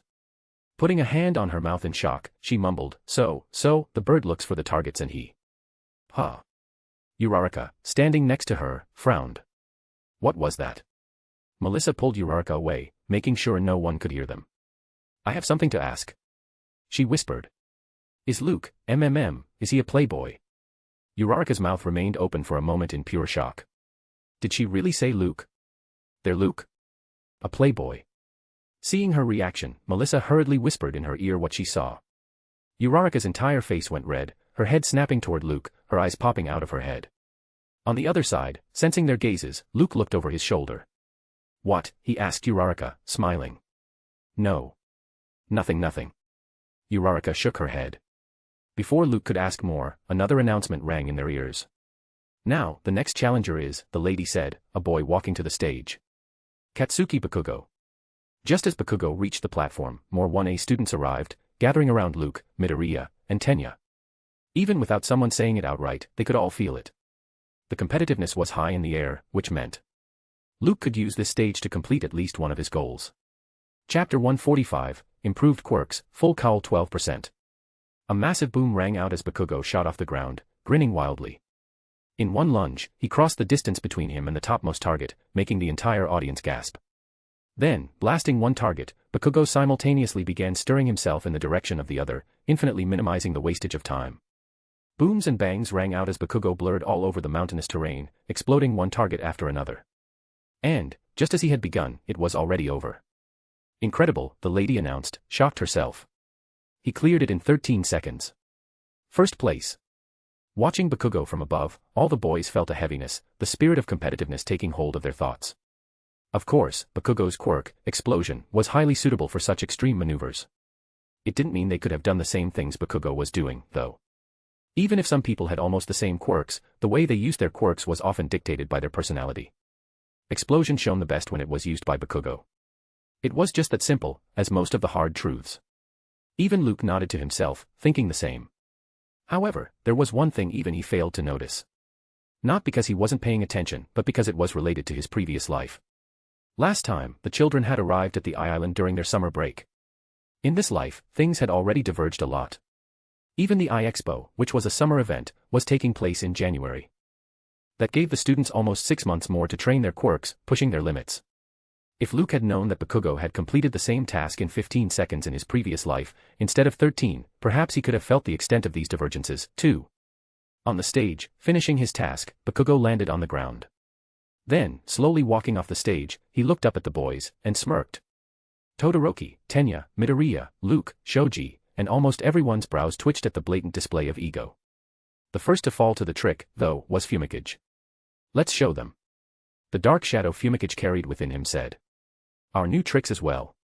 Far from the boys, the girls were holding a meeting of their own. Melissa was surrounded by Tsuyu, Mina, Kyoka, Uraraka, Toru, and Momo. And, carrying a huge redness on her face, Uraraka was gossiping about Luke, telling them what Melissa saw. Mina let out a gasp. Kyoka's eyes widened, her long ears twitching, gaining a red tinge. Tsuyu felt like she dearly needed water to put her heat into it because her entire face had gone hot. Only Toru and Momo kept quiet. Toru said, twiddling her thumbs. Luke is not like that. Momo, shocked, looked at Toru. She didn't know Toru, of all, would say that. When did Toru become close enough to Luke to say something like that? Was it because of the sports festival? She must. Momo held herself back from continuing with those thoughts. She hadn't gained a red tinge before, but she did now, realizing she was needlessly being jealous. You should be careful before spreading such rumors, Momo said, not looking at anyone in particular. However, they all knew she was talking to Melissa. And, as Luke's classmates, we should trust him more, rather than believing random gossip. Uraraka, Mina, Tsuyu, and others exchanged glances, feeling a touch ashamed. Melissa had other thoughts, though. I am not lying, she said, standing her ground. I saw it. Momo matched Melissa's gaze. And are you sure what you saw couldn't be something else, she asked. Are you sure that the girl and Luke were in the same bathroom? Absolutely. Melissa wanted to say she wasn't sure, but she also didn't want to come out as a liar to All Might students. Hesitating only a moment, Melissa nodded. I am. On the other side, half of the boys had already gone through the challenge by then. Fumikage had lengthened the range of Dark Shadow by a lot, giving up on the attacking power. It did let him destroy the targets within 18 seconds. Ojiro and Kaminari both tied at 25 seconds.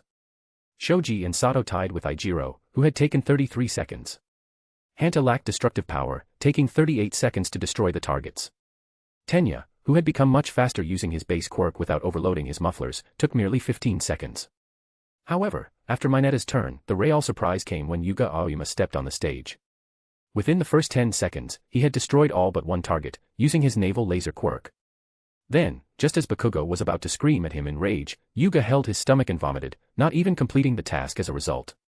Okay. Midoriya let out a breath. My turn. Just as Midoriya went on stage, the girls walked over to the boys as well. Melissa was about to approach Luke, after the girls decided among themselves just to confront him about it, when a blast came from the stage. Powerful gusts of wind boomed around Midoriya as he used one for all, full cowl, now standing at not 10, but 12%. Like a green bolt of lightning, Midoriya disappeared, zigzagging on the terrain, barely visible. The audience could only see and hear the muffled booms as a sign of his presence. It was like seeing Bakugo all over again, but much more flashy. Of course, he didn't like it one bit, grinding his teeth. On the other hand, Melissa's eyes narrowed as she realized the similarity between Midoriya and All Might's quirks. She also learned that despite being so flashy, Midoriya was actually holding himself, trying not to injure himself. Then, Midoriya landed back on the platform, finishing the task. Amazing. The announcer said into the mic, a new record, 12 seconds. Deku, you nerd. Bakugo cursed, holding the railing. That's it. I am going again. But, before Bakugo could go, someone had already jumped over the railing, landing silently on the ground. Finally, it was Luke's turn and it was also the time to add a new ability to Nyx's public bag of quirks. Chapter 146, New Quirk, Full Cowl 5%. Who won a bet on Luke's time? Kaminari joked. Luke's quirk, though outrageous, was one of the greatest support-type quirks at best. Unlike Midoriya, Bakugo, and the likes of Todoroki, he didn't have anything to excel in confrontations after a certain level. In the sports festival, he had won against Tenya, proving his quirk's versatility. However, even then, none thought that he could have won in a direct fight against truly powerful individuals. This didn't mean that they looked down on him. It was just something rooted in facts. Not all possessed the same thoughts, though. Todoroki narrowed his eyes as they saw Luke stretching on the stage. Midoriya, who had almost died upon being choked by Luke, also didn't fall for Luke's obvious display of disadvantages. 30 seconds. Bakugo scoffed. It's not a sports festival where he is fighting against a nerd. Midoriya's lips twitched. It's hard to say, Bakugo, he said, looking away as Bakugo eyed him meanly. Gigantification and exchange positions combinations can really shine here. If he. Then, Midoriya began grumbling out a solid strategy, making everyone smile wryly. Of course, the betting didn't stop there, with more and more joining, spitting out random numbers. Less than 20. Everyone's head snapped toward Todoroki. Gone nuts, half-half. Bakugo grinned. Those two quirks would never. Unless, Todoroki said as the lady announced Luke's name. He has awakened one more. A chill ran down the boys' spines, their eyes falling on Momo behind them. On the other side, Melissa frowned, not relating to the conversation. What's gigantification and exchange positions? Awakening one more. What's his quirk? Then, Uraraka neared her and whispered, his quirk is Raven, and he can. Luke had been facing quite trouble recently. No. It wasn't related to conformity or singularity, or even stain or all for one. It was related to the pro-heroes of UA and his classmates, with whom he spent most of his time, with whom he would need to face quite many dangers as Luke, a student. This trouble was, to constantly hold himself back. After digesting Swindler's potion, Luke's physical attributes had been enhanced almost to the uppermost limit of a human. Also, these enhancements were permanent, not being affected by switching sequences. Combined with Seer Pathway's natural inhumane dexterity, it wouldn't be long before pros began noticing the subtle changes. Changes that he wasn't supposed to go through, as per his quirk, Raven. There was only that much he could stretch the lie of being naturally strong. A little he could dump on training to compensate for Quirk's weakness, his body. The rest could be thrown over the experiences he had gained with sand before joining UA. Still, this wouldn't be enough to explain the rising strength. What if one day he was forced to act out with full strength, exploding with his beyond emboldened natural abilities? It was a monstrous risk to manipulate children already. There was no saying he could get away with doing the same to the pros as well. So, Luke had been desperately looking for a way out ever since the term began. But, he also didn't want to show that Nyx could gain another quirk so fast. That's why, even after gaining all the inorganic materials he needed to brew the 3 potions of different sequences, Luke hadn't made Nyx show a new quirk. Now, however, enough time had passed to bridge all the gaps. And the answer was. Just as the name Renji Sionji echoed around them, all Class 1A students instantly knew it was happening all over again. The treasure box of UA, as Present Mike openly called Luke, was going to shock them, going beyond expectations because Nyx hadn't left Luke's shoulder at all. On the stage, with a flat face, Luke snapped his fingers. A shine coursed over her body, as if someone had cast a mirror from very far away. In the next instant, cyan-colored, electric circuit-like veins began appearing on Luke's skin from head to toe, glowing azure. Quirk bestowal successful. Quirk, reinforcement. Complexity, B. Consumption. Spirit. Stamina. Contact time, 5 seconds. Activation time, 17 minutes. Luke had always known that he couldn't replicate one for all. But, just like blood creation, no one could stop him from using a much degraded version of it. As if the students were experiencing a déjà vu, gusts of wind exploded out, with Luke as the center. Tiny cyan-colored electric sparks snaked on his body, lifting his blonde hair. Almost everyone seated among the audience suddenly remembered the most powerful hero they knew in the world as they looked at Luke now. It was like the descent of a young All Might with a grand display.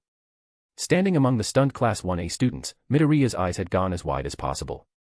That's my... He mumbled involuntarily, seeing the similarities between Luke's new quirk and full cowl. Luke hissed, feeling the power, 5%. Boom. Luke's lightning dawning, black figure blurred, rumbles decorating his surroundings. Even though he wasn't as fast as Midoriya, people could barely follow him. It wasn't only speed. With his every punch, the targets, which were massive robots, exploded in a mass of flames. Then, leaving behind a black cyan crackling trail behind him, Luke landed back on the stage, gasping for breath. Amazing. The lady next to Luke screamed in shock, her eyes shining as he looked at him. 16 seconds. Tenya and Todoroki made fists as Luke came back, their knuckles going white. Bakugo couldn't take his eyes off Luke, either, grinding his teeth at him. Even Melissa, who had lost all impression of Luke, found it almost irresistible not to like him. It was like she just wanted to start all over again, forgetting everything that she had seen. Meanwhile, Luke joined the students, patting his hair to flatten it in vain. Is that why she was coming to me during the summer break? Midoriya stupidly mumbled. To practice, not to get blown away at that speed. Luke let out a smile. Only one of the reasons, he said before looking at everyone. New one, I call it reinforcement. Then, he looked at Momo. Thank you. Momo just shook her head. She was just about to say something when a blast of cold air hit their faces. Luke and others snapped their heads toward the stage and found the rocky mountain had turned into a block of ice. And, on the stage, Todoroki stood, letting out an icy breath, looking dead into Luke's eyes. The announcer shivered, gaping at the boy. 3 seconds. An original image of Luke using full cowl, reinforcement, is available. Chapter 147, David Shield and Samuel Abraham, Quirk Amplification Device. Thanks, David. All Might said, regaining his muscle form.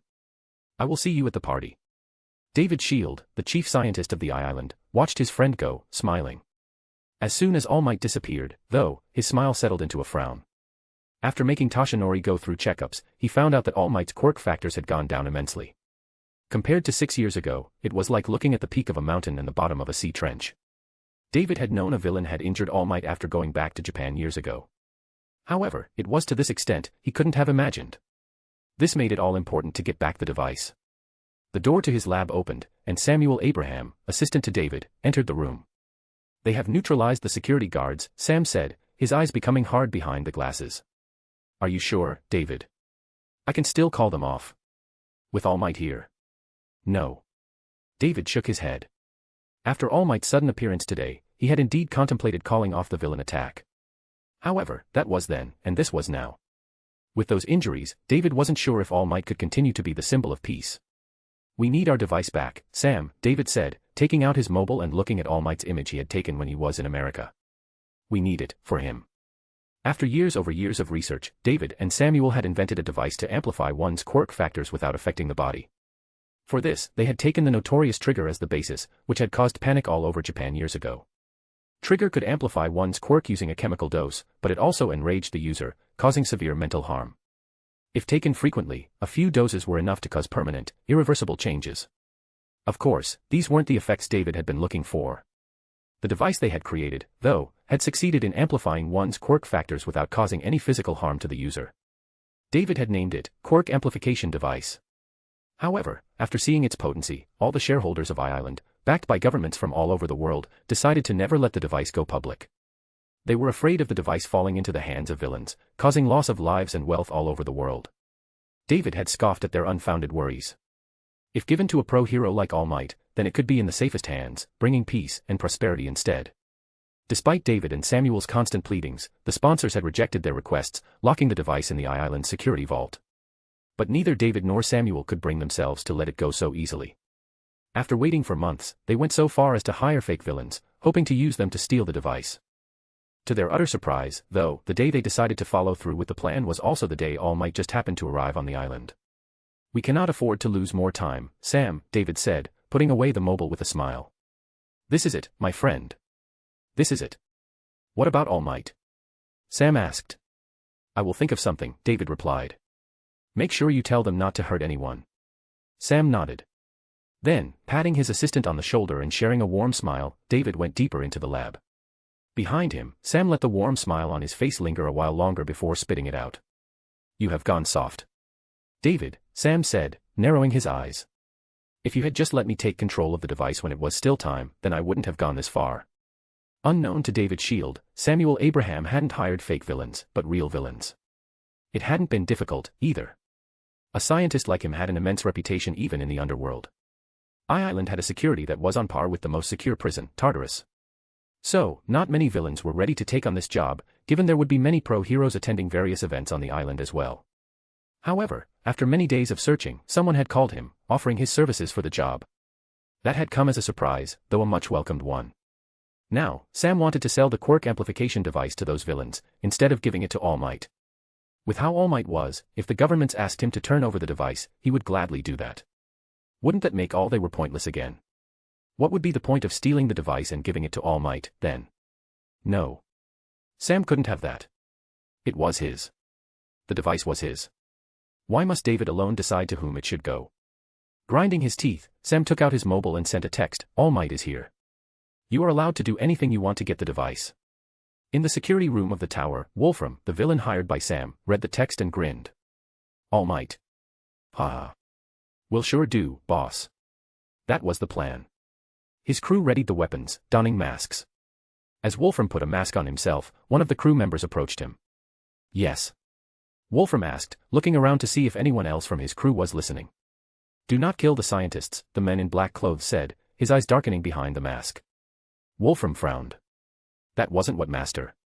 "Your master isn't here," the man warned. "I am." Wolfram narrowed his eyes as the crew member returned, joining his fellows. "TCH, he grumbled under his breath. "Fucking psycho."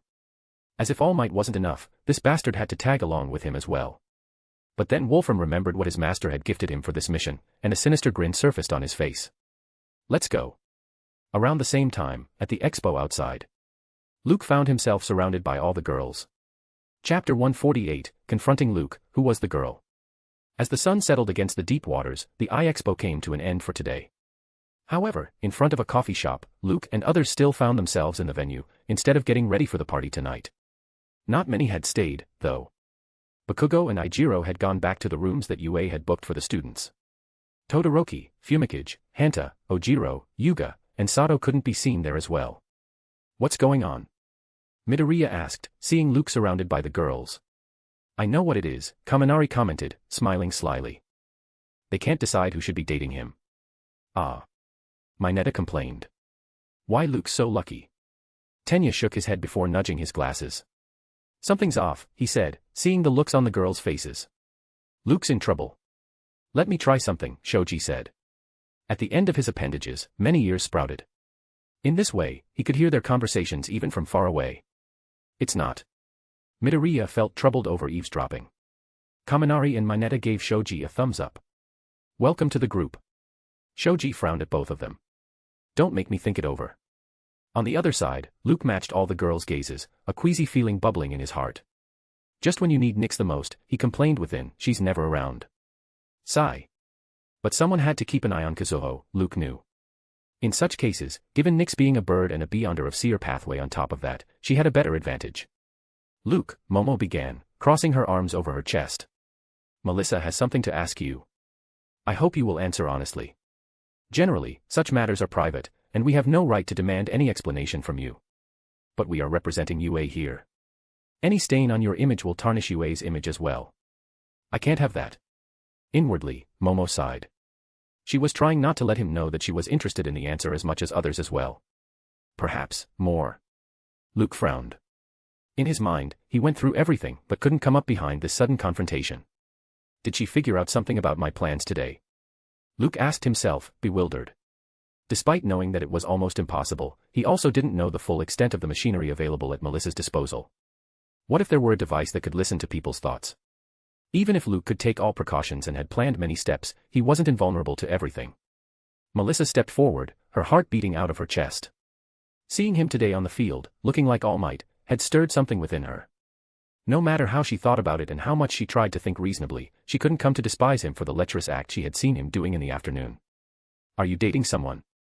Melissa asked. Uraraka was still all right, instantly feeling curious about the question herself.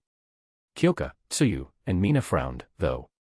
This wasn't the question they had been expecting to get an answer to. Unlike Mina, Kyoka had no interest in Luke's love life, if he had any, which she was almost sure wasn't the case. But Momo was her best friend and the worst reactions came from Toru and Momo. They were just one more question away from snapping at Melissa to come right to the topic. However, if they were being honest with themselves, then they too wanted to know the answer. On the other hand, Luke stared at Melissa, going red. This wasn't a question he had expected anyone to ask of him. Of course, Aina kept asking him the same question almost every day, but she was Aina, so that was okay. Luke licked his lips. He looked around to spy Nyx. When he couldn't, he brought his gaze back and found Melissa staring right into his eyes, making him blush even more. Oh, my God. Get a hold of yourself. She's so much younger than you, old man. Miss Justice's voice rang within Luke's mind, making him let out a breath. Yes. She was right. Why was he feeling so flustered in front of a bunch of teenagers? That's what girls were like, right? Momo had mentioned it. I am sorry, Luke apologized, smiling gently to not break Melissa's heart. I cannot date you. Studies and training keep me busy, so. Nice. That's how you do it. Make sure to tell her that she's beautiful. You are beautiful, Luke added. Not like that. What are you? In front of him, jaws had already dropped. Even Momo was looking at Luke as if she had never seen someone so stupid. Melissa had gone red. Here she was, about to confront Luke at one moment, in the other, she was getting rejected. Rejected. Sighing, Kyoka took matters into her hands. She went to Luke and slapped him on the side. What? Luke asked, almost losing his balance. Then, Kyoka blurted out everything Melissa had seen, the pink-haired girl walking out of the same bathroom as him. Alarm bells rang in Luke's mind like never before. If he weren't a clown, then his entire face would have lost color by now, almost screaming that Melissa's doubt wasn't a doubt, but the truth. But even Luke knew more than a clown, he needed to be a swindler. Melissa isn't lying, Luke said, shocking the living breath out of the girls. Behind them, the boys stumbled back, Kaminari and Minetta's jaws dropping. Please, listen to me, Luke said, feeling the daggers on him. He projected images in everyone's mind, given his swindling abilities, redirecting their thoughts. I was in the men's bathroom. Suddenly, a girl barged in. She must have a bad stomach. Anyway, Nyx was so surprised that she instantly flew away, and then the girl ran out too. Then why were you adjusting your clothes? Melissa fired back instantly. Luke looked at her, bringing out a red blush. I was in the bathroom. For a moment, all the girls and boys looked at Luke with blank expressions. Then, together, they broke out in a fit of laughter, an image of Luke fumbling to pull up his pants popping up in their minds. And Luke couldn't help but lampoon within. There goes my perfectly crafted All Might's cool fanboy image. Sigh. Chapter 149, Taking Island Hostage, Wolfram appears. Luke entered the center tower, where the reception party for the iExpo must have already started on the second floor. He was wearing a black suit over a black shirt and pants, with Nyx perched regally on his shoulder. You are late. Tenya reprimanded him right away. We agreed to meet 15 minutes earlier. Luke smiled wryly, looking around. Among the boys, other than Tenya, only Kaminari and Minetta had made it on time, it seemed. From the girls' side, Toru and Uraraka were there as well, wearing nice skirts. You look nice, Luke casually remarked without looking at any of them. After what happened in the evening, Luke had decided not to spout nonsense, giving the impression that could easily be misunderstood. Uraraka let out a toothy grin. Toru, on the other hand, hopped to Luke. Just nice, she asked, making a circle on her feet. Red suits me the best, you know. Toru was wearing a red one-piece. Of course, with her being invisible, only the dress stood out. What you want to hear? Nyx suddenly cawed. Sexy. Nix. Luke gasped, his eyes landing on everyone to see if they heard it. Fortunately, they hadn't. Have you gone? Maybe. Toru suddenly said, giggling. As Luke gaped at Toru, confused beyond words, Midoriya joined them, wearing a black-striped, maroon suit. Soon, in a white suit, Todoroki arrived as well. Where's the rest of them? Luke asked Toru. I thought you were with Mina and others. Mina and Tsuyu went to the complimentary parlor first, Toru said. They might get late to the party. And Kyoka and... Sorry, guys. A voice came from behind Luke. We got late. Luke turned around and, for a moment, forgot that he was among children. For the first time after his regression, he was seeing Momo in makeup, wearing a beautiful green gown. Hey.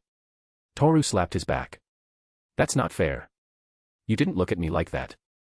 Pouting, the invisible girl walked away, stomping her feet. Letting out a sigh, Luke watched as Kyoka hit Kaminari and Mineta as they mocked her. On the other hand, after getting reprimanded by Tenya, Momo finally looked around, her eyes suddenly landing on Luke looking back at her. With a snap, she turned her head away, her posture becoming rigid. Luke almost let out a wry smile. Not only Momo but everyone was afraid of making eye contact with him, lest they break out with laughter. His image was the last thing Luke needed to be worried about sacrificing to keep some secrets. So, it didn't bother him much. Hey. What are you smiling for? Luke looked to his left and found Melissa. She looked nice, too, he observed. But, compared to Momo, she was miles behind. Not everyone thought like Luke, though. Kaminari and Mineta went nuts as they saw Melissa. Is everyone here? Melissa asked, smiling. It must have already started. Those were the exact words Tenya needed to begin dialing numbers all over again. And, just as Shoji told Tenya that he was hurrying to the tower with Fumikage, Hanta, and Sato, it happened. A few moments before. The villains had already taken control of the security systems at the top of the tower. Unknown to all this, in the reception hall, people had already gathered to enjoy the feast. Suddenly, the manager of the iExpo announced that All Might would be sharing a few words with them. This wasn't needed, All Might said, holding a smile on his face. David shook his head. It was bound to happen when they learned you are here. All Might went to the stage, holding a glass of wine. If he were being honest with himself, then he shouldn't even be here. He had only come to show his face because David had asked him to. Otherwise, given his condition, there was no benefit in keeping his muscle form. Now, after over an hour of maintaining it, All Might was already having a hard time keeping the muscle form up. Let's wrap it up. All Might thought and raised the glass of wine, smiling. Beep. With a loud, alarming sound, everything took a red tinge, suddenly. This is an announcement from iIsland security system.